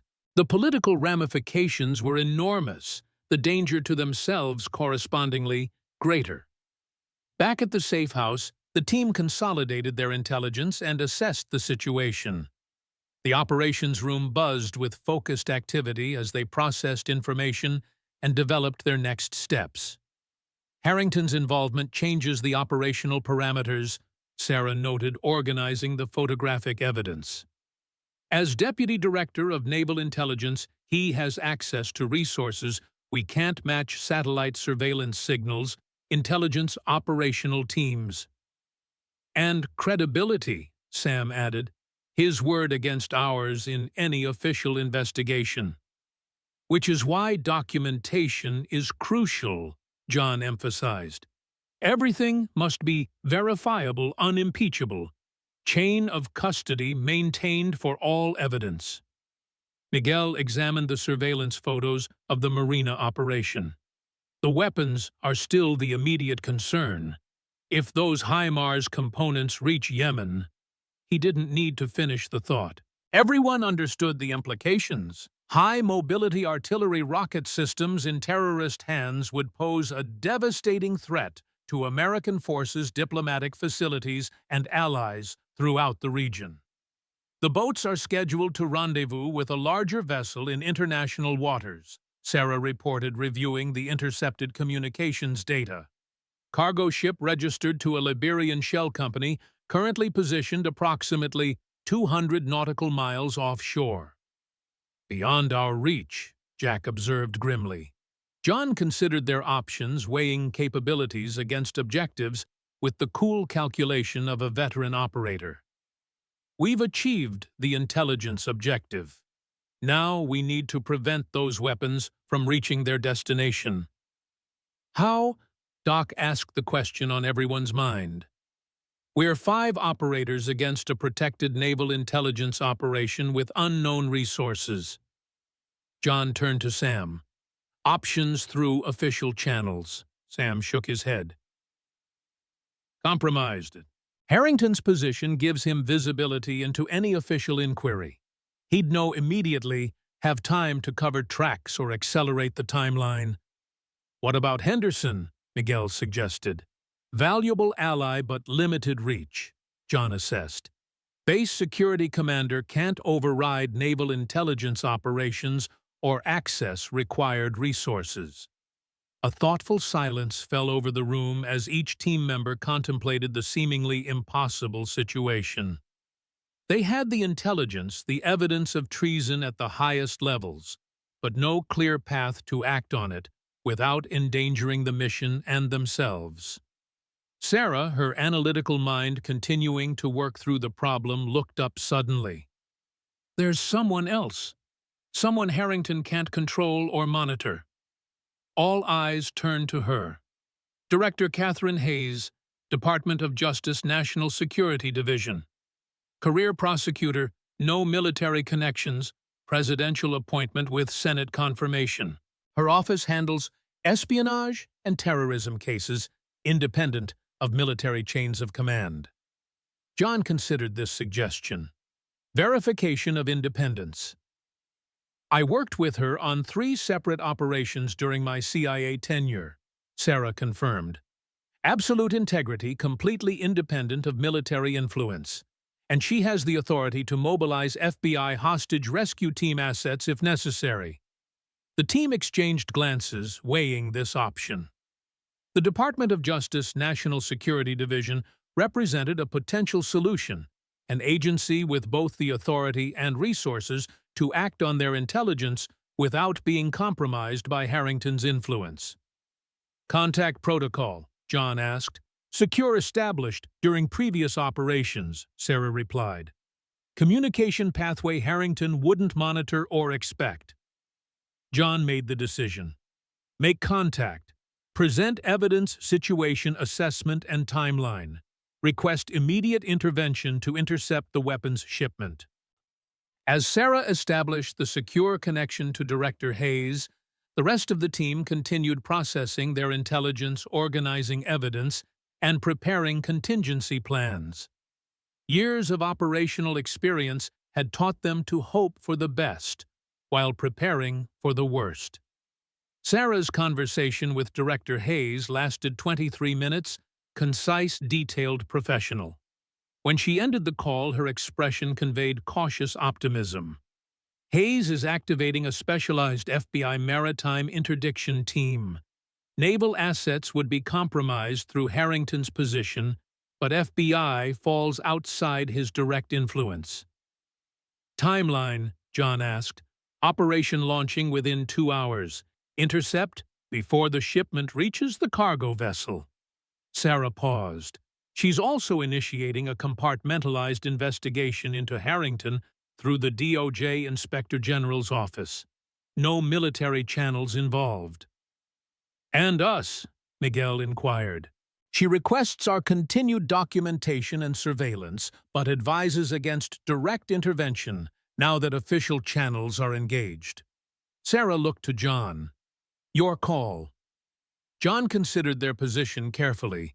They had achieved their primary objectives, documenting the conspiracy, identifying key players, and initiating official response through uncompromised channels. Military training emphasized knowing when to engage and when to withdraw. We maintain surveillance only, he decided. Support the FBI operation with intelligence, but no direct action unless circumstances change dramatically. The team acknowledged this direction, shifting their focus to surveillance and intelligence support. Sam established secure monitoring of relevant communications channels. Jack prepared to return to an observation position near the marina. Miguel and Doc organized their documentation for potential handover to federal authorities. Throughout these preparations, Sarah observed John with the insight of someone who knew him intimately. Despite his outward calm, she recognized the tension in his posture, the subtle indicators of concern that others might miss.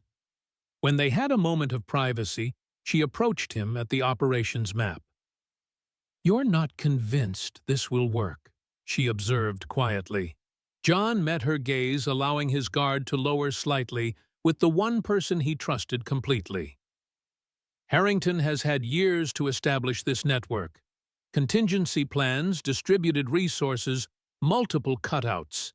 Even with Hayes' intervention, you think the weapons will still get through, Sarah concluded. I think we need to be prepared if they do, John clarified. Hayes and the FBI will handle the immediate interception. Our focus should be on the broader network, identifying all participants, tracking all resources. Sarah nodded, understanding. John wasn't abandoning the mission. He was expanding it, looking beyond the immediate weapons shipment to the entire conspiracy that had enabled it.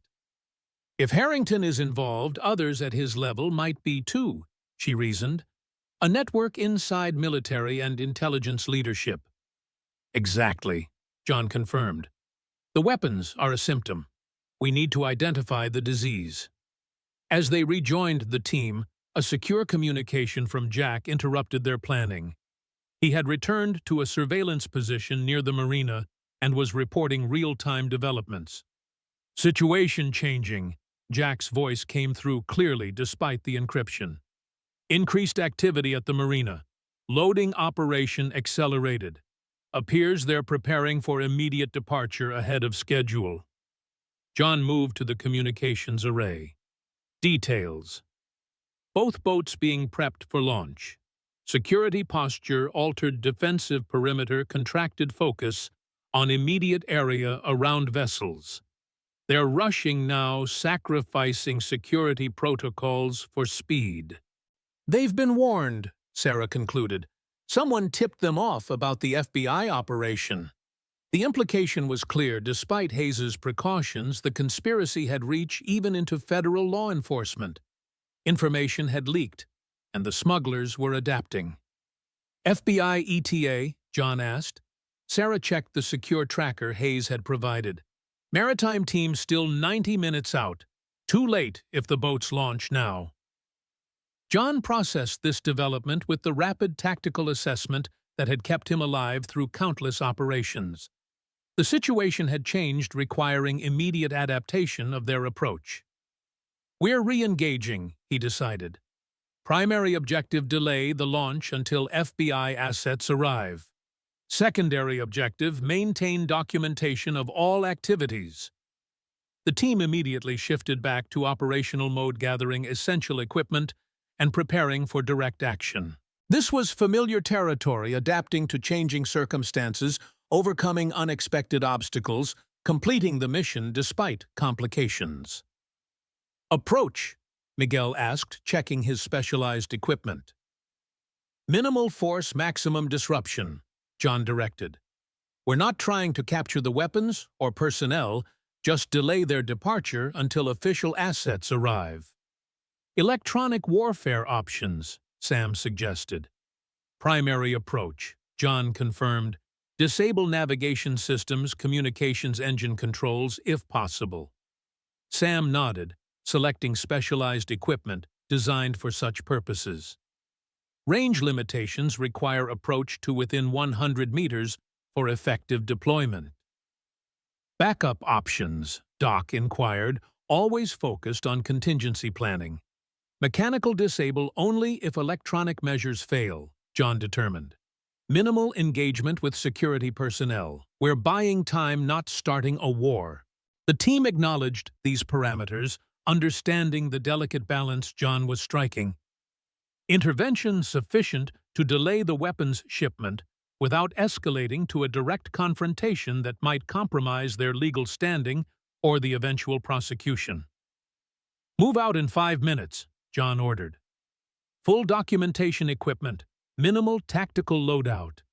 Communications discipline at all times. As the team made final preparations, Sarah approached John again. I'm coming with you, she stated simply.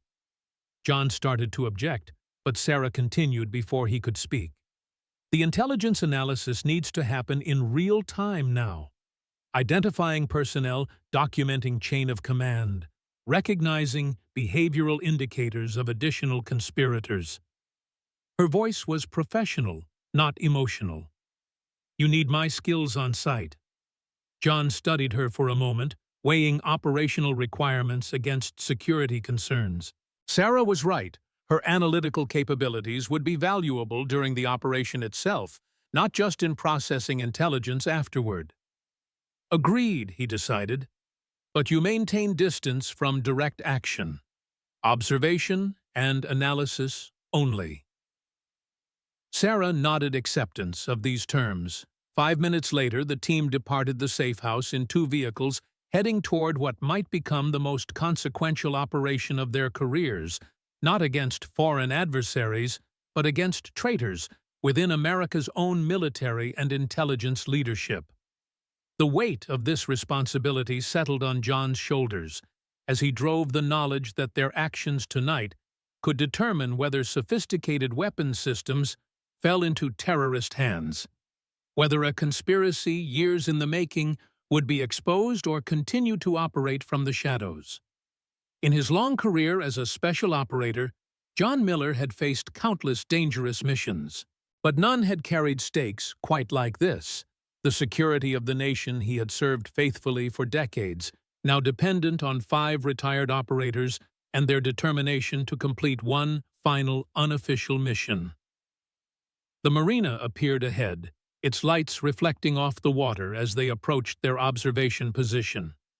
Whatever happened in the next 90 minutes would determine not just the fate of the weapons shipment, but potentially the course of American national security for years to come. John parked their vehicle in a concealed position and turned to his team. No rousing speech was necessary, just the quiet determination of professionals who understood exactly what was at stake. Let's finish this, he said simply. As one, they moved toward the marina, prepared to confront traitors who had betrayed everything these veterans had spent their lives defending. The full moon cast silver reflections across the marina's dark waters, illuminating the 2 sleek vessels being prepared for immediate departure. Security personnel moved with heightened urgency, their disciplined movements betraying professional training despite their civilian attire. Every few seconds, one would scan the perimeter, his hand resting near a concealed weapon, the unmistakable vigilance of men expecting trouble. From their concealed position, 200 meters from the marina's edge, John Miller and his team observed the accelerated loading operation through specialized night vision equipment. No words were exchanged. Hand signals and practiced coordination guided their movements as they established a surveillance perimeter. Years of conducting clandestine operations together had forged a silent language between them more efficient than verbal communication. Time check. John's voice came through their encrypted communication system, barely above a whisper. FBI ETA. Sarah, positioned slightly behind the main team with her specialized surveillance equipment, checked the secure tracker. 84 minutes out. Maritime interception team launched, but still too distant. Boats will be gone in 20. Miguel assessed, studying the loading operation through a thermal imaging scope. Final cargo being secured now. John processed this information with the calm efficiency that had defined his operational career. The mission parameters were clear: delay the weapons shipment until official assets could intercept. The challenge lay in accomplishing this with minimal force against well-trained opposition while maintaining their legal standing for any future proceedings. Sam, electronic warfare options, John inquired.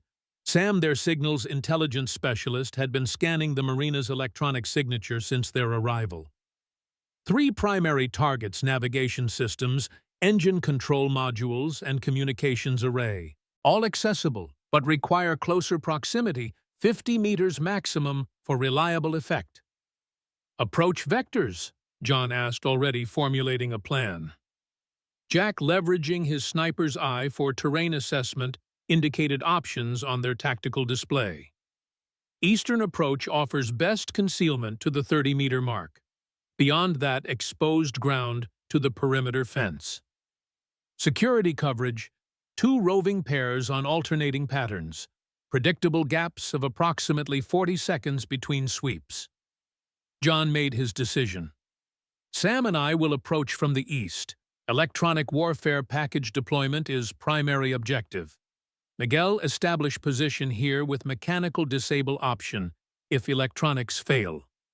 Jack, overwatch from this ridge with counter-sniper capability. Doc, remain with Sarah security and documentation support. The team acknowledged their assignments without discussion. Each understood not only their role, but the contingencies built into John's plan, the layered approach that provided multiple options if primary methods failed. Execution timeline: Sam and I move in 5 minutes. Initial electronic attack on navigation systems at the 12-minute mark. Communications disruption 2 minutes later. Engine systems last if the first 2 don't create sufficient delay. Sarah, her analytical mind already mapping potential outcomes, added a crucial observation. Their security posture suggests heightened alert status. They're expecting interference, possibly specifically from us, rather than official channels. John nodded, having reached the same conclusion. Agreed. They'll react quickly to any disruption. Our window will be narrow. Rules of engagement. Doc asked the essential question. Defensive only, John confirmed. We're here to delay, not engage. If compromised, immediate withdrawal to secondary rally point. With parameters established, final preparations began. Sam configured his specialized electronic warfare equipment devices, originally developed for military applications, but modified for their specific needs. John checked his minimal equipment loadout, focusing on tools for infiltration and exfiltration rather than engagement. Before moving out, John paused beside Sarah. In the silver moonlight, their eyes met with the wordless communication of partners who had faced danger together before. No dramatic declarations or emotional farewells, just the slight nod of mutual understanding. They were professionals first executing a mission with national security implications. The personal dimensions of their partnership remained present, but secondary to operational requirements. 83 minutes, Sarah reminded him, referring to the FBI's estimated arrival. We'll give them 84, John replied with quiet confidence. With that, he and Sam began their approach, moving through the tree line with the practiced stealth of operators who had conducted countless infiltrations into hostile territory. Their advance was methodical, 5 seconds of movement, followed by 30 seconds of stillness and observation, the patience of experienced professionals who understood that speed was less important than security. From her observation position, Sarah tracked their progress through specialized equipment while maintaining the broader surveillance picture. Her CIA training had prepared her for exactly this role, monitoring multiple information streams, identifying patterns and anomalies, providing real-time intelligence to operators in the field. Security pairing approaching your sector, she advised, through their communication system. Hold position for 40 seconds. John and Sam froze instantly, becoming part of the landscape as 2 armed security personnel passed within 15 meters of their position. The guards moved with professional vigilance, but failed to detect the veteran operators concealed in the darkness. Once the patrol passed, John and Sam resumed their careful advance toward the marina perimeter. They reached the fence line 12 minutes after departure, exactly on schedule, the precision of operators who had built careers on meticulous planning and execution. In position, John confirmed quietly. Sam's system status.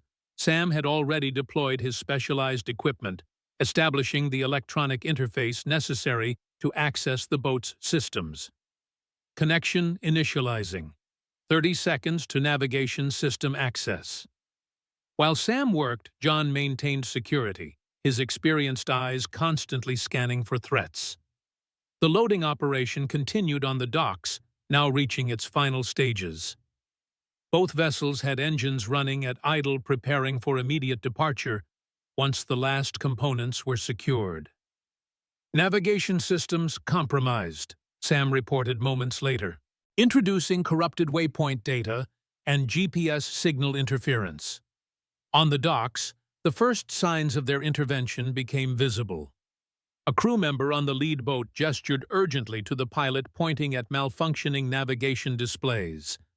The scheduled departure paused as they attempted to diagnose the unexpected technical issues. Effect confirmed, Sarah reported from her observation position. Departure delayed.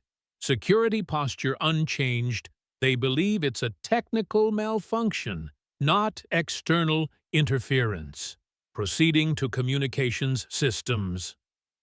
Sam continued, his fingers moving with practiced precision across specialized equipment that could access and manipulate electronic systems from a distance. For 3 minutes, their operation progressed according to plan. The boats remained docked as crew members struggled with malfunctioning navigation systems. Security personnel maintained their perimeter patrol patterns, unaware of the deliberate interference. Then circumstances changed, as they inevitably did in field operations. A new vehicle approached the marina entrance, a military-style Humvee, moving at high speed. It passed through security without stopping, suggesting authorized personnel. New arrival, Sarah reported. Humvee military configuration, 4 occupants. John and Sam exchanged glances, both recognizing the complication this presented. The Humvee stopped near the docks, and 4 men emerged, their movements betraying specialized military training despite civilian clothes. The leader, a tall figure with the unmistakable bearing of command authority, immediately took control of the situation, barking orders that accelerated the loading process. Sarah zoomed her surveillance equipment on the new arrival, capturing high-resolution images for identification. When recognition software provided results, her breath caught. Confirmation on new arrival, she reported, professional tone masking her concern. Colonel Raymond Carter, from Fort Braxton, Townsend's superior and suspected network coordinator. John absorbed this information without visible reaction, though its implications were significant. Carter's presence confirmed the operation's importance and suggested heightened risk. The colonel wouldn't be personally involved unless the shipment was critical or the threat level had increased. Adjusting timeline, John decided. Sam, accelerate communications disruption, then proceed immediately to engine systems. Copy. Sam acknowledged, fingers moving faster across his equipment. On the docks, Carter was inspecting the navigation systems personally, his expression darkening as he examined the malfunctioning displays. Something in his manner suggested suspicion rather than mere frustration, as though he recognized the possibility of deliberate interference. Carter's behavior indicates potential awareness of external factors. Sarah observed her analyst's eye, catching the subtle indicators. He's ordered security to conduct a perimeter sweep. The situation was deteriorating rapidly. 4 security personnel broke from their standard patrol patterns, moving toward the eastern perimeter with deliberate purpose and readied weapons. Compromise imminent, John assessed. Sam, status. Communications disruption deployed, but engine systems still inaccessible. Need 30 more seconds.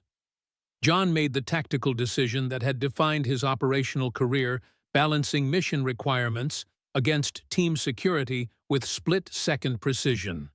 Complete engine systems deployment. I'll create diversion to draw security team away from your position.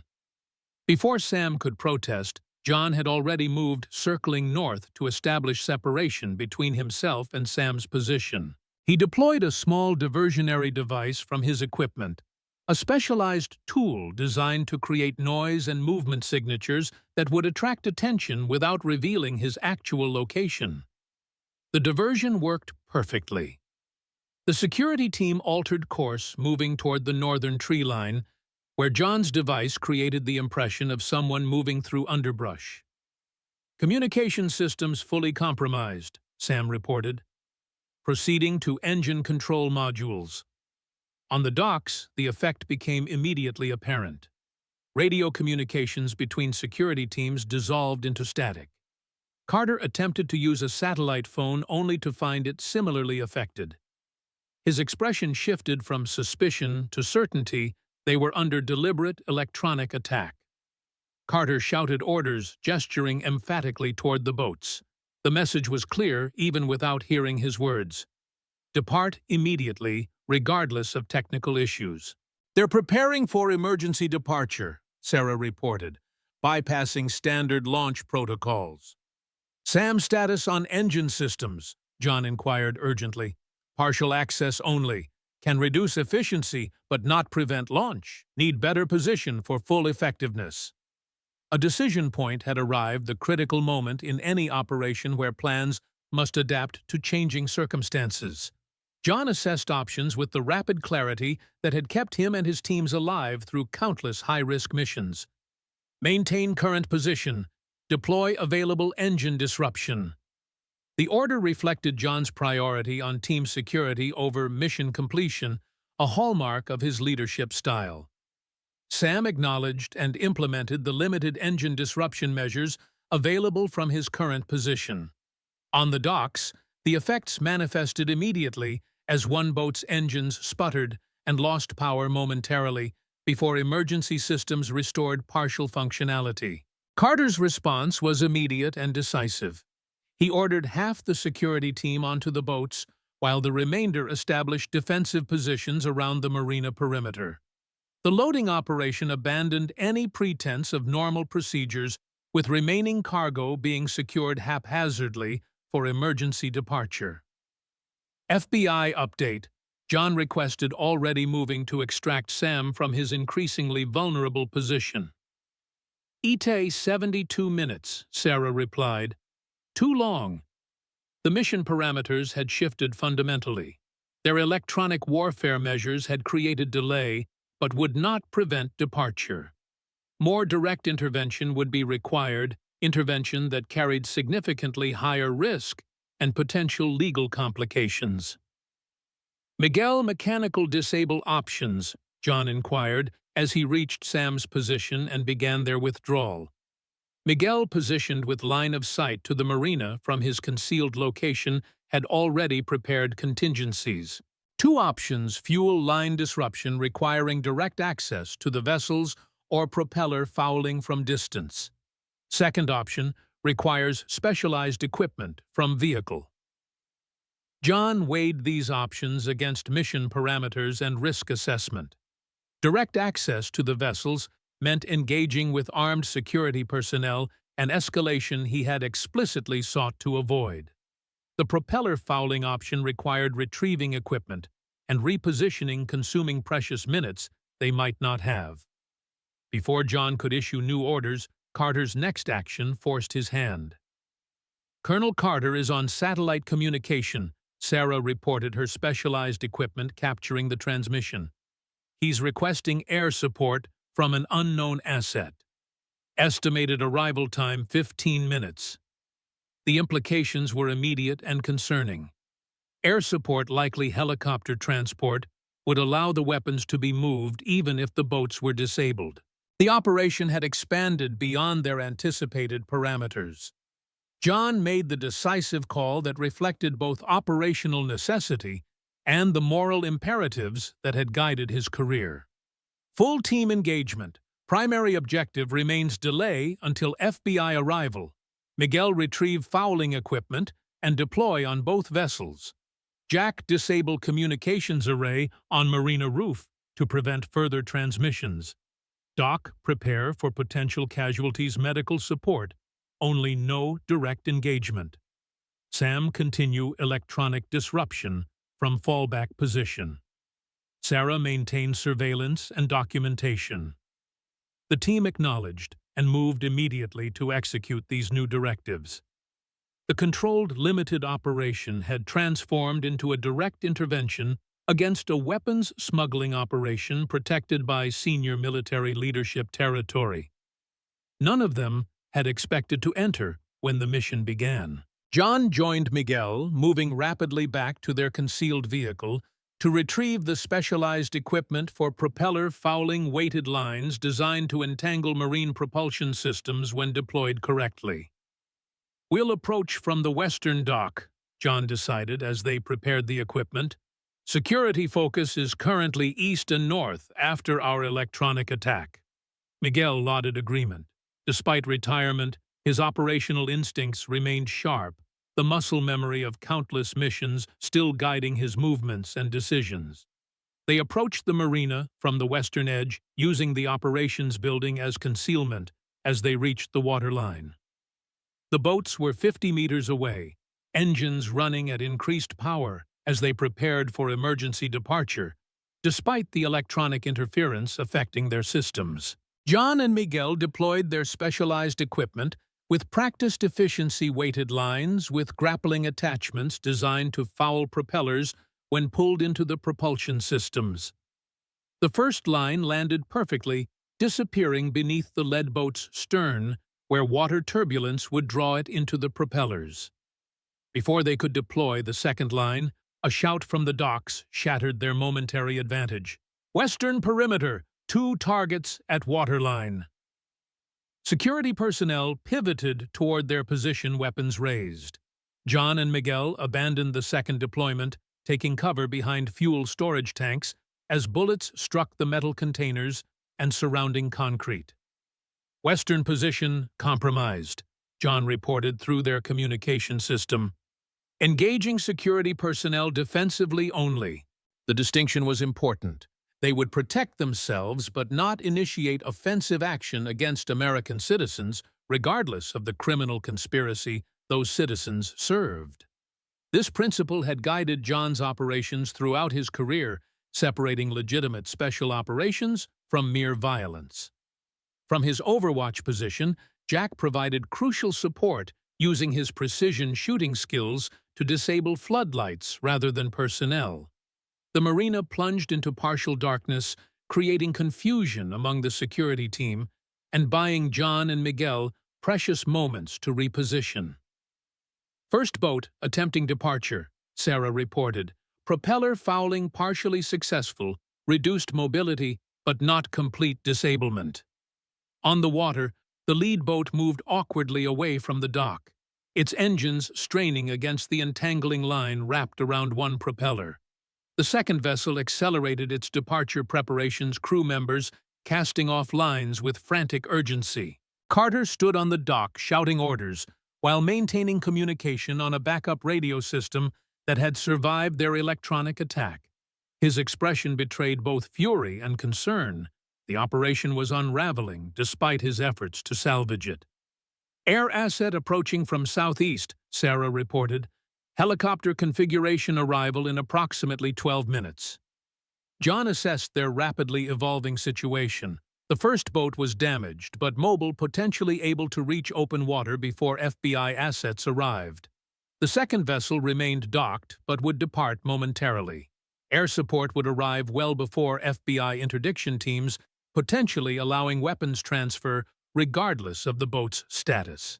It was time for his contingency plan, the option he had hoped to avoid, but had prepared for nonetheless. Sarah, contact Director Hayes. Inform her we have evidence of Colonel Raymond Carter directly supervising illegal weapons transfer. Request immediate FBI mobilization of any available assets, regardless of maritime specialization. While Sarah made this urgent communication, John and Miguel repositioned to approach the second vessel using the confusion created by the first boat's troubled departure as cover. Security personnel focused primarily on the departing vessel and perimeter defense, creating a momentary gap in their coverage of the second boat. John and Miguel exploited this gap with the precision of veteran operators moving swiftly along the dock's edge to reach the second vessel.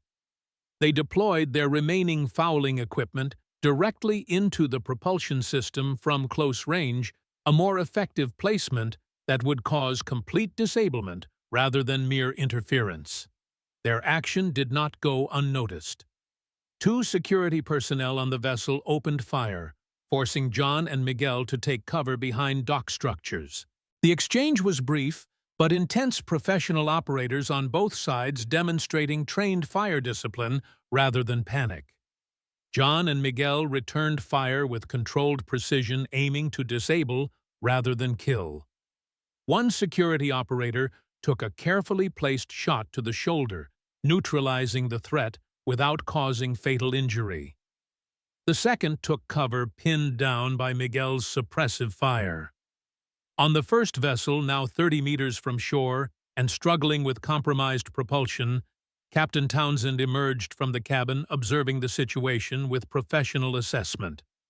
His expression darkened as he recognized the systematic nature of the interference, not random technical failures, but a coordinated operation against his mission.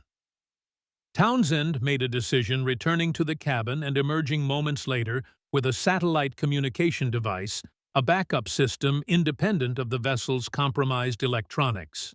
The potential to alert additional assets or request further support represented a significant threat to the mission's success. From his overwatch position, Jack observed this development through his precision optics.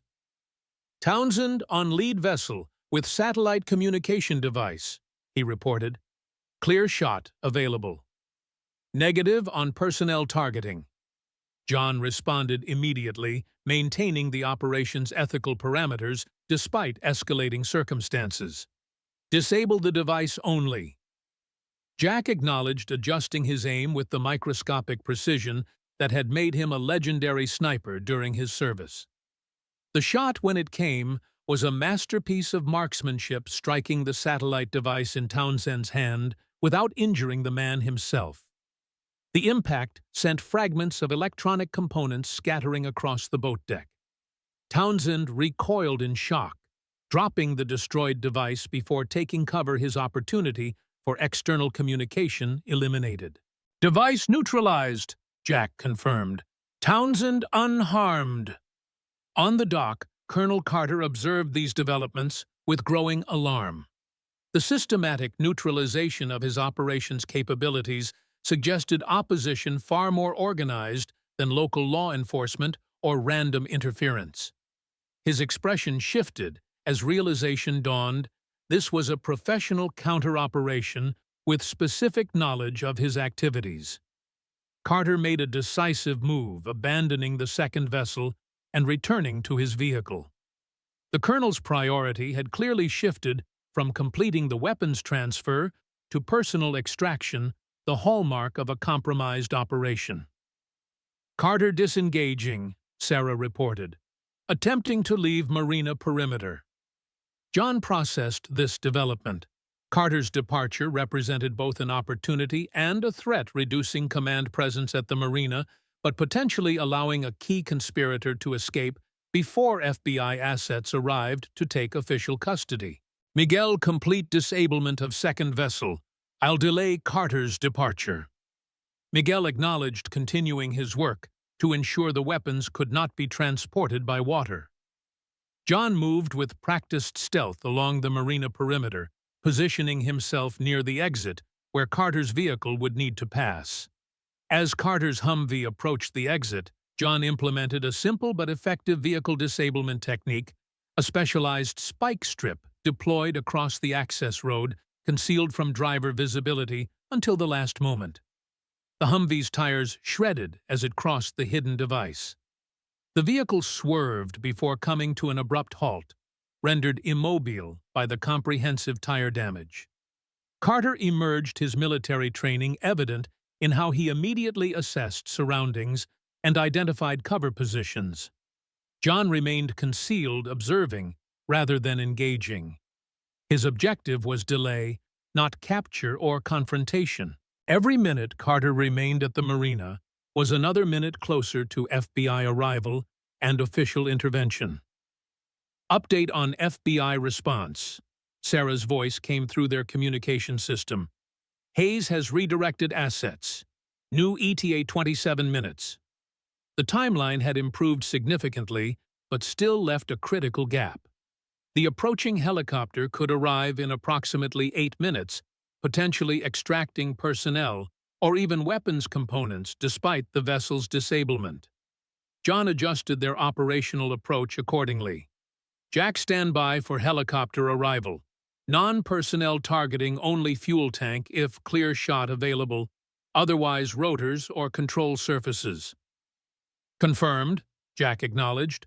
As a military sniper, he had trained extensively for anti-material shots against aircraft precision targeting of mechanical components rather than human occupants.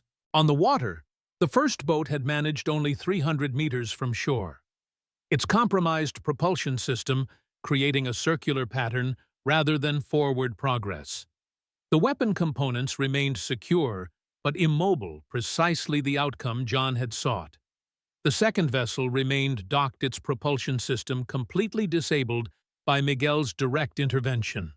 Security personnel had established defensive positions around it, clearly intending to protect the cargo until alternative transportation could be arranged. Colonel Carter, now aware his vehicle was disabled, had taken cover behind marina structures and appeared to be communicating via a concealed backup device, likely coordinating with the inbound helicopter for extraction. Sarah's status on Carter's communications, John inquired. Sarah, using specialized signal interception equipment, reported encrypted transmission to the helicopter. Content unclear, but transmission pattern suggests extraction coordinates and security situation update. The operation had reached its most critical phase, the period when initial plans had been exhausted and adaptation became essential. This transition moment separated truly elite operators from merely competent ones. John had built his legendary reputation on exactly this ability, maintaining mission focus while adjusting tactics to evolving circumstances. Sam, any remaining electronic warfare options for helicopter interdiction? Sam, who had been continuously working to maintain disruption of marina systems, considered the question carefully before responding. Limited GPS spoofing capability if the helicopter relies on standard navigation rather than visual approach. Effectiveness uncertain without specific knowledge of their systems. Deploy on approaching vector, John decided. Any potential delay improves our timeline. And the team continued their coordinated efforts to maintain the status quo until FBI assets could arrive. Miguel completed the disablement of the second vessel and established a concealed observation position covering both the dock and Carter's location. Doc moved forward with medical equipment prepared to provide treatment to the security operative Miguel had wounded operational opposition, but still an American citizen deserving medical care. Sarah maintained her comprehensive documentation of all activities, creating an unimpeachable record of Carter and Townsend's direct involvement in the weapons transfer. This evidence would prove crucial for any subsequent prosecution, particularly given the senior rank of those involved. The distinctive sound of an approaching helicopter broke through the night air approximately 9 minutes after their initial engagement. The aircraft approached from the southeast as predicted, its running lights identifying it as a civilian model rather than military, likely a private contractor supporting the smuggling operation. Helicopter on final approach, Sarah reported. Bell 412 configuration, civilian registration obscured. Circling for landing assessment. The pilot, observing the disabled boats and signs of conflict at the marina, demonstrated professional caution by maintaining altitude while assessing the situation. This hesitation created the opportunity Jack had been waiting for. Shot solution available on rear rotor assembly, he reported from his overwatch position. Awaiting authorization. John considered the request carefully.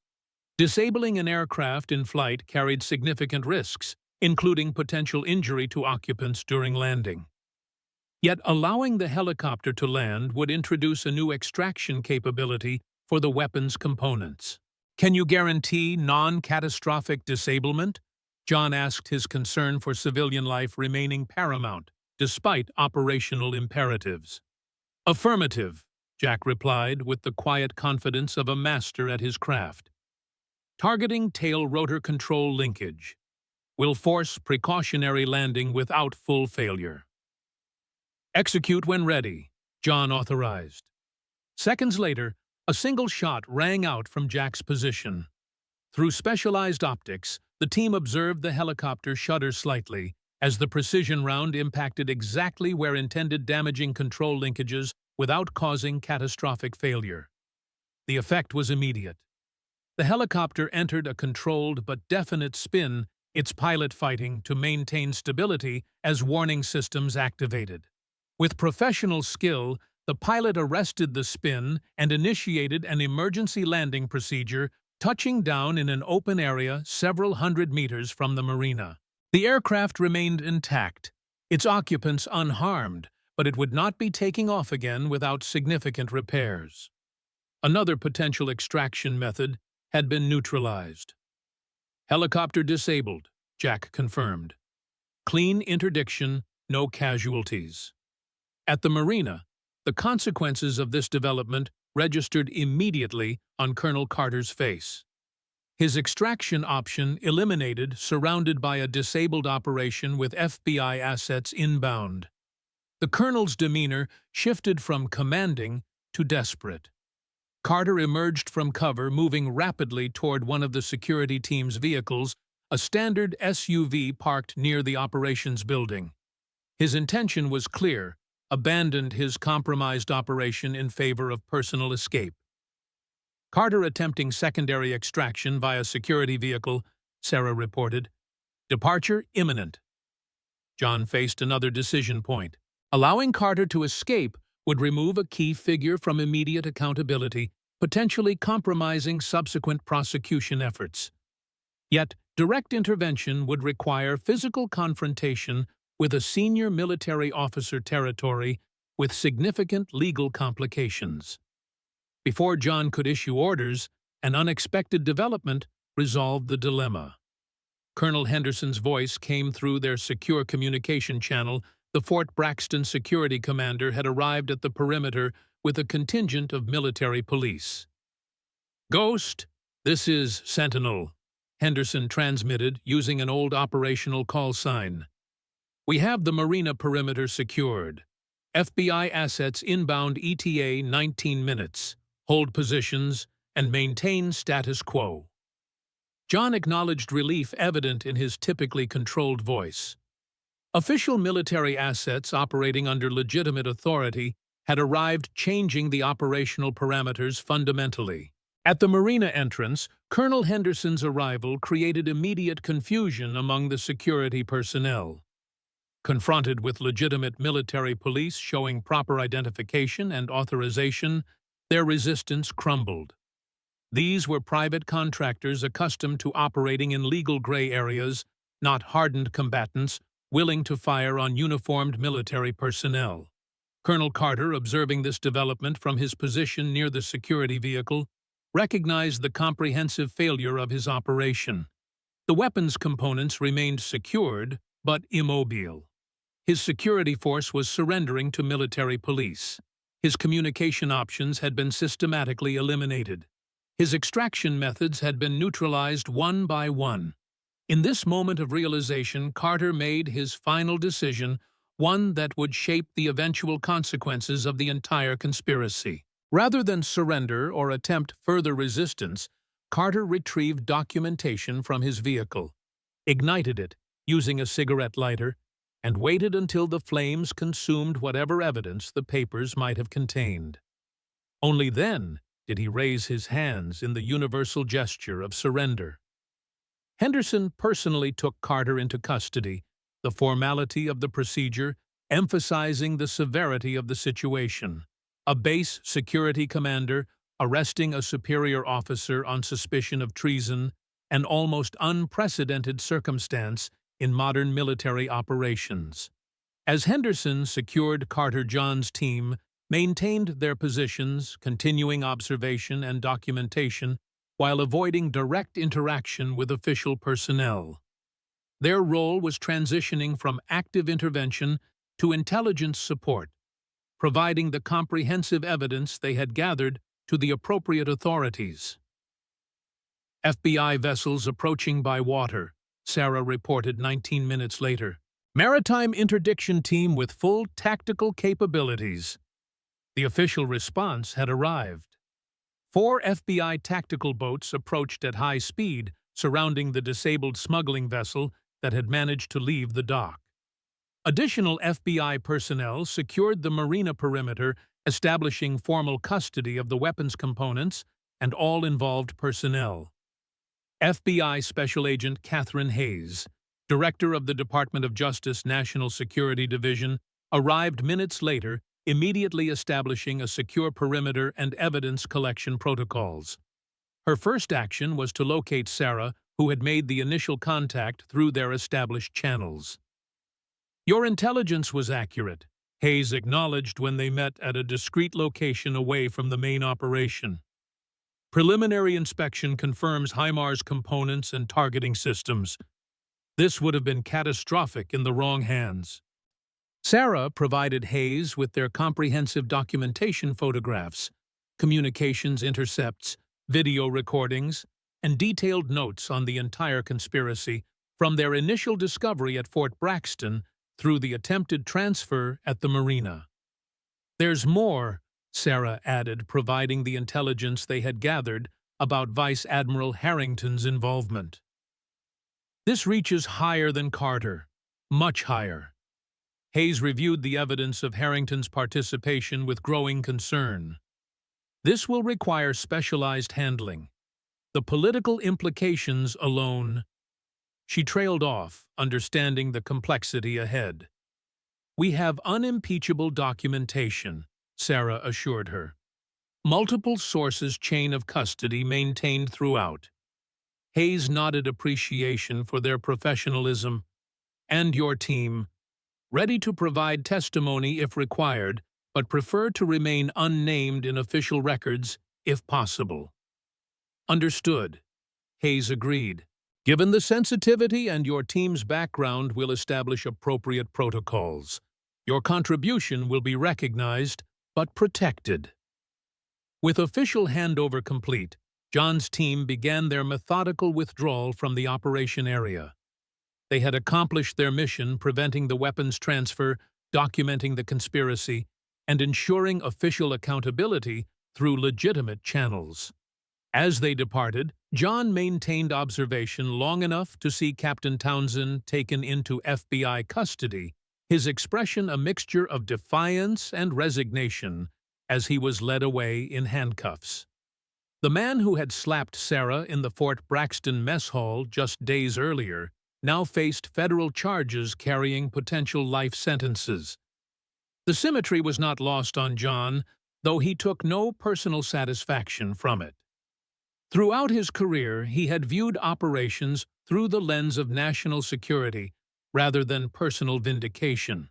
Tonight's mission was no different, the outcome measured in threats neutralized rather than vengeance achieved. 3 hours later, the team reassembled at their safe house, conducting a thorough after-action review, as they had following countless operations during their active service. Equipment was cleaned and secured. Intelligence was organized and archived. Contingency plans for potential developments were established.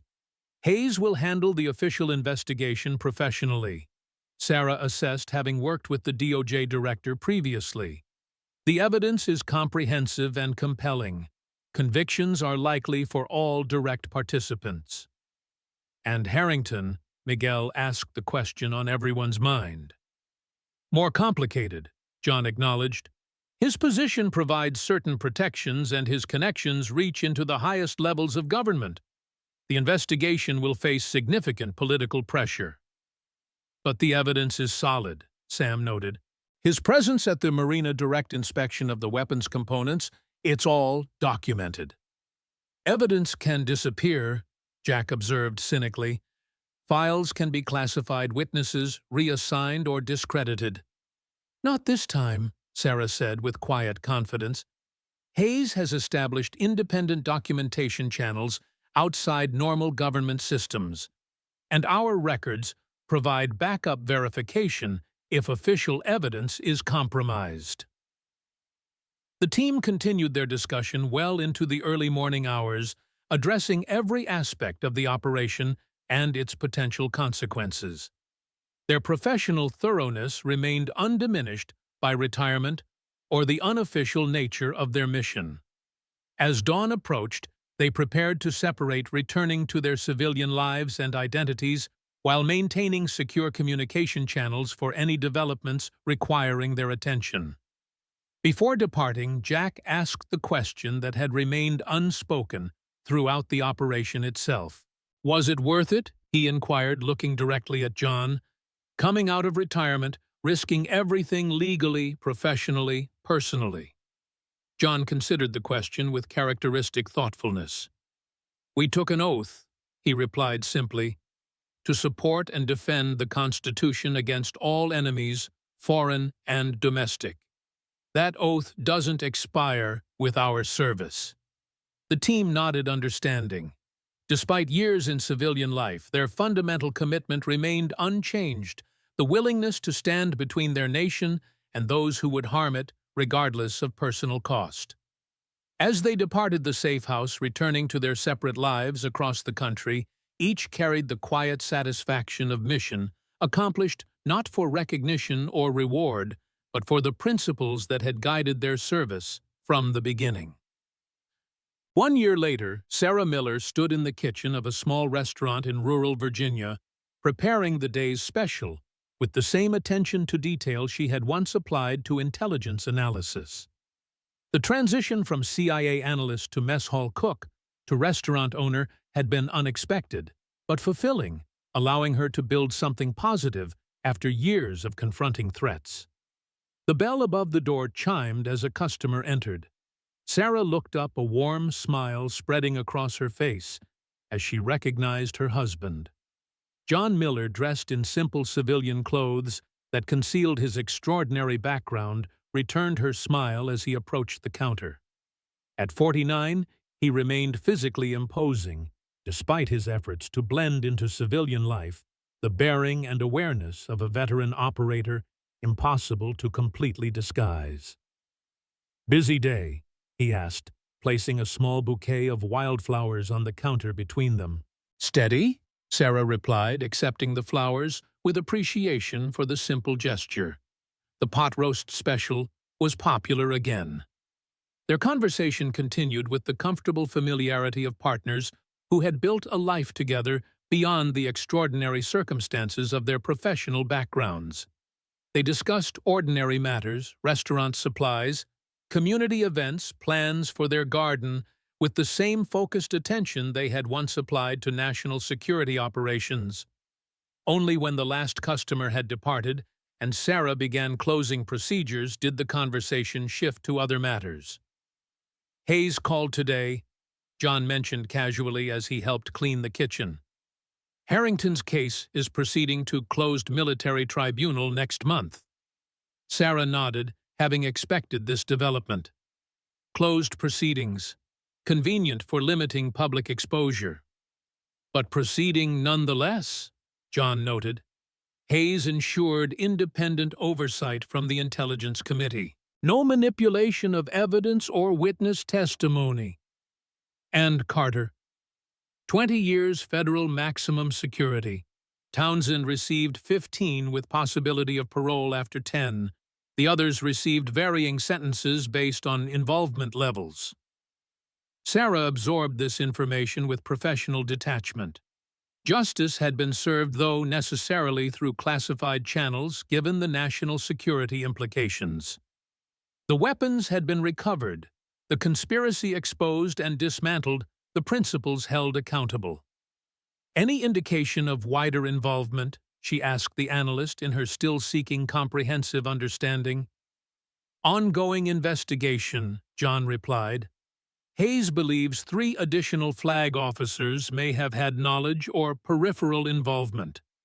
Evidence still developing." They finished closing the restaurant in companionable silence, each processing the information in their own way. The conspiracy they had uncovered had been contained, but its implications continued to resonate through military and intelligence communities, a reminder of the vigilance required to maintain institutional integrity. Outside in the pleasant evening air, they walked hand in hand toward their modest home a few blocks away. To casual observers, they appeared as nothing more unusual than a happily married, middle-aged couple, a restaurant owner, and her husband enjoying an evening stroll. Only those who knew their history would recognize the significance of the scene: 2 extraordinary professionals who had served their country from the shadows, now finding fulfillment in the simple life they had helped preserve for others. As they reached their front porch, the distinctive sound of a government vehicle approaching drew their attention. A black SUV with official markings stopped at the curb, and a familiar figure emerged. Colonel Henderson, now wearing the star of a brigadier general on his uniform. "Evening, Ghost." Henderson greeted John with the old call sign and a respectful nod. "Mrs. Miller?" "General." John acknowledged his stance, shifting subtly, the civilian facade receding slightly as he recognized the visit's likely purpose. "Congratulations on the promotion." "Thank you. Well deserved, but unfortunately, not a social call." Henderson's expression conveyed the seriousness of his purpose. "We have a situation. Similar pattern to last year, but broader implications. Intelligence community is compromised at senior levels.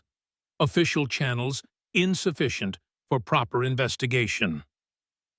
John and Sarah exchanged glances, the wordless communication of partners who understood each other completely.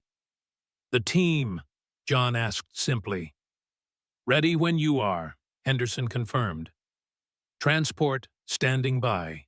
Sarah returned to the porch long enough to retrieve a small go-bag, always kept prepared, old habits maintained despite their civilian life. John did the same, the practiced efficiency of operators accustomed to immediate deployment never entirely forgotten. As they approached Henderson's vehicle, Sarah paused to look back at their home, the ordinary life they had built together after extraordinary careers. "We'll be back," John assured her, reading her thoughts, as he often did. "I know," Sarah replied with quiet confidence. "Some things are worth protecting." They entered the vehicle, and Henderson provided initial briefing materials as they departed another mission, another threat to the nation they had served faithfully throughout their lives. For John and Sarah Miller, the cycle continued periods of ordinary life, punctuated by extraordinary service when called upon.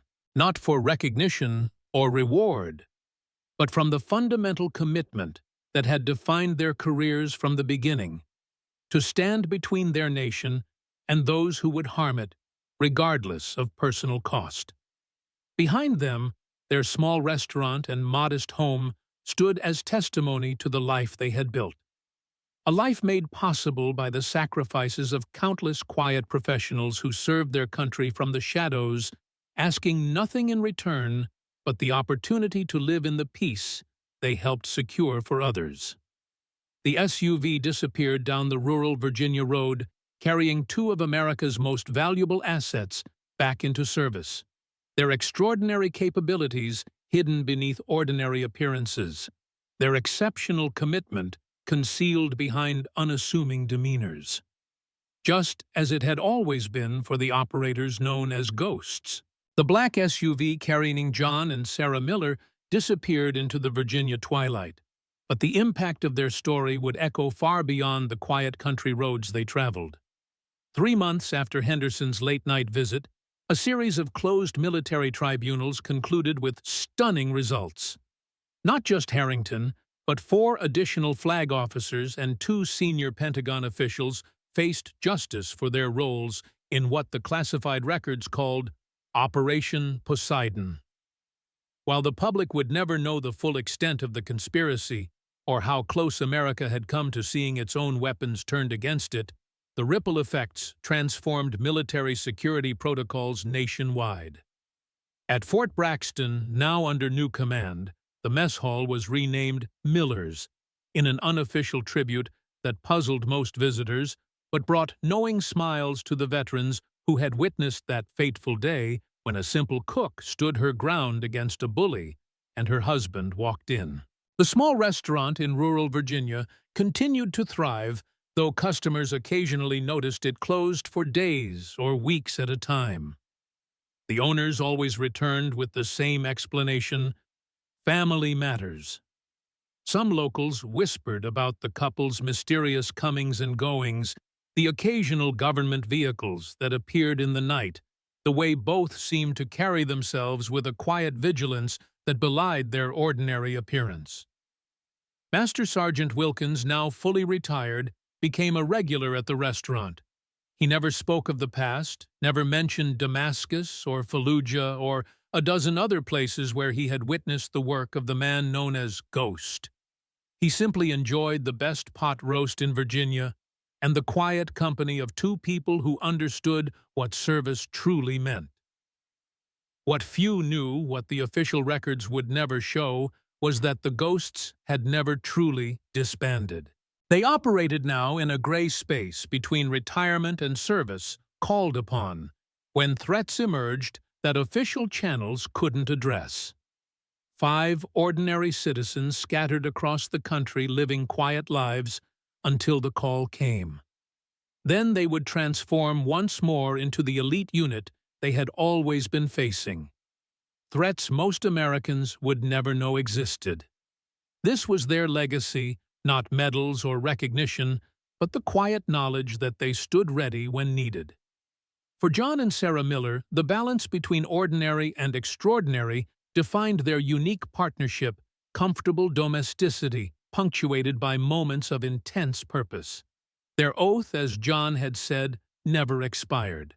And so they continued cooking meals, tending gardens, building a life together, until the next call came.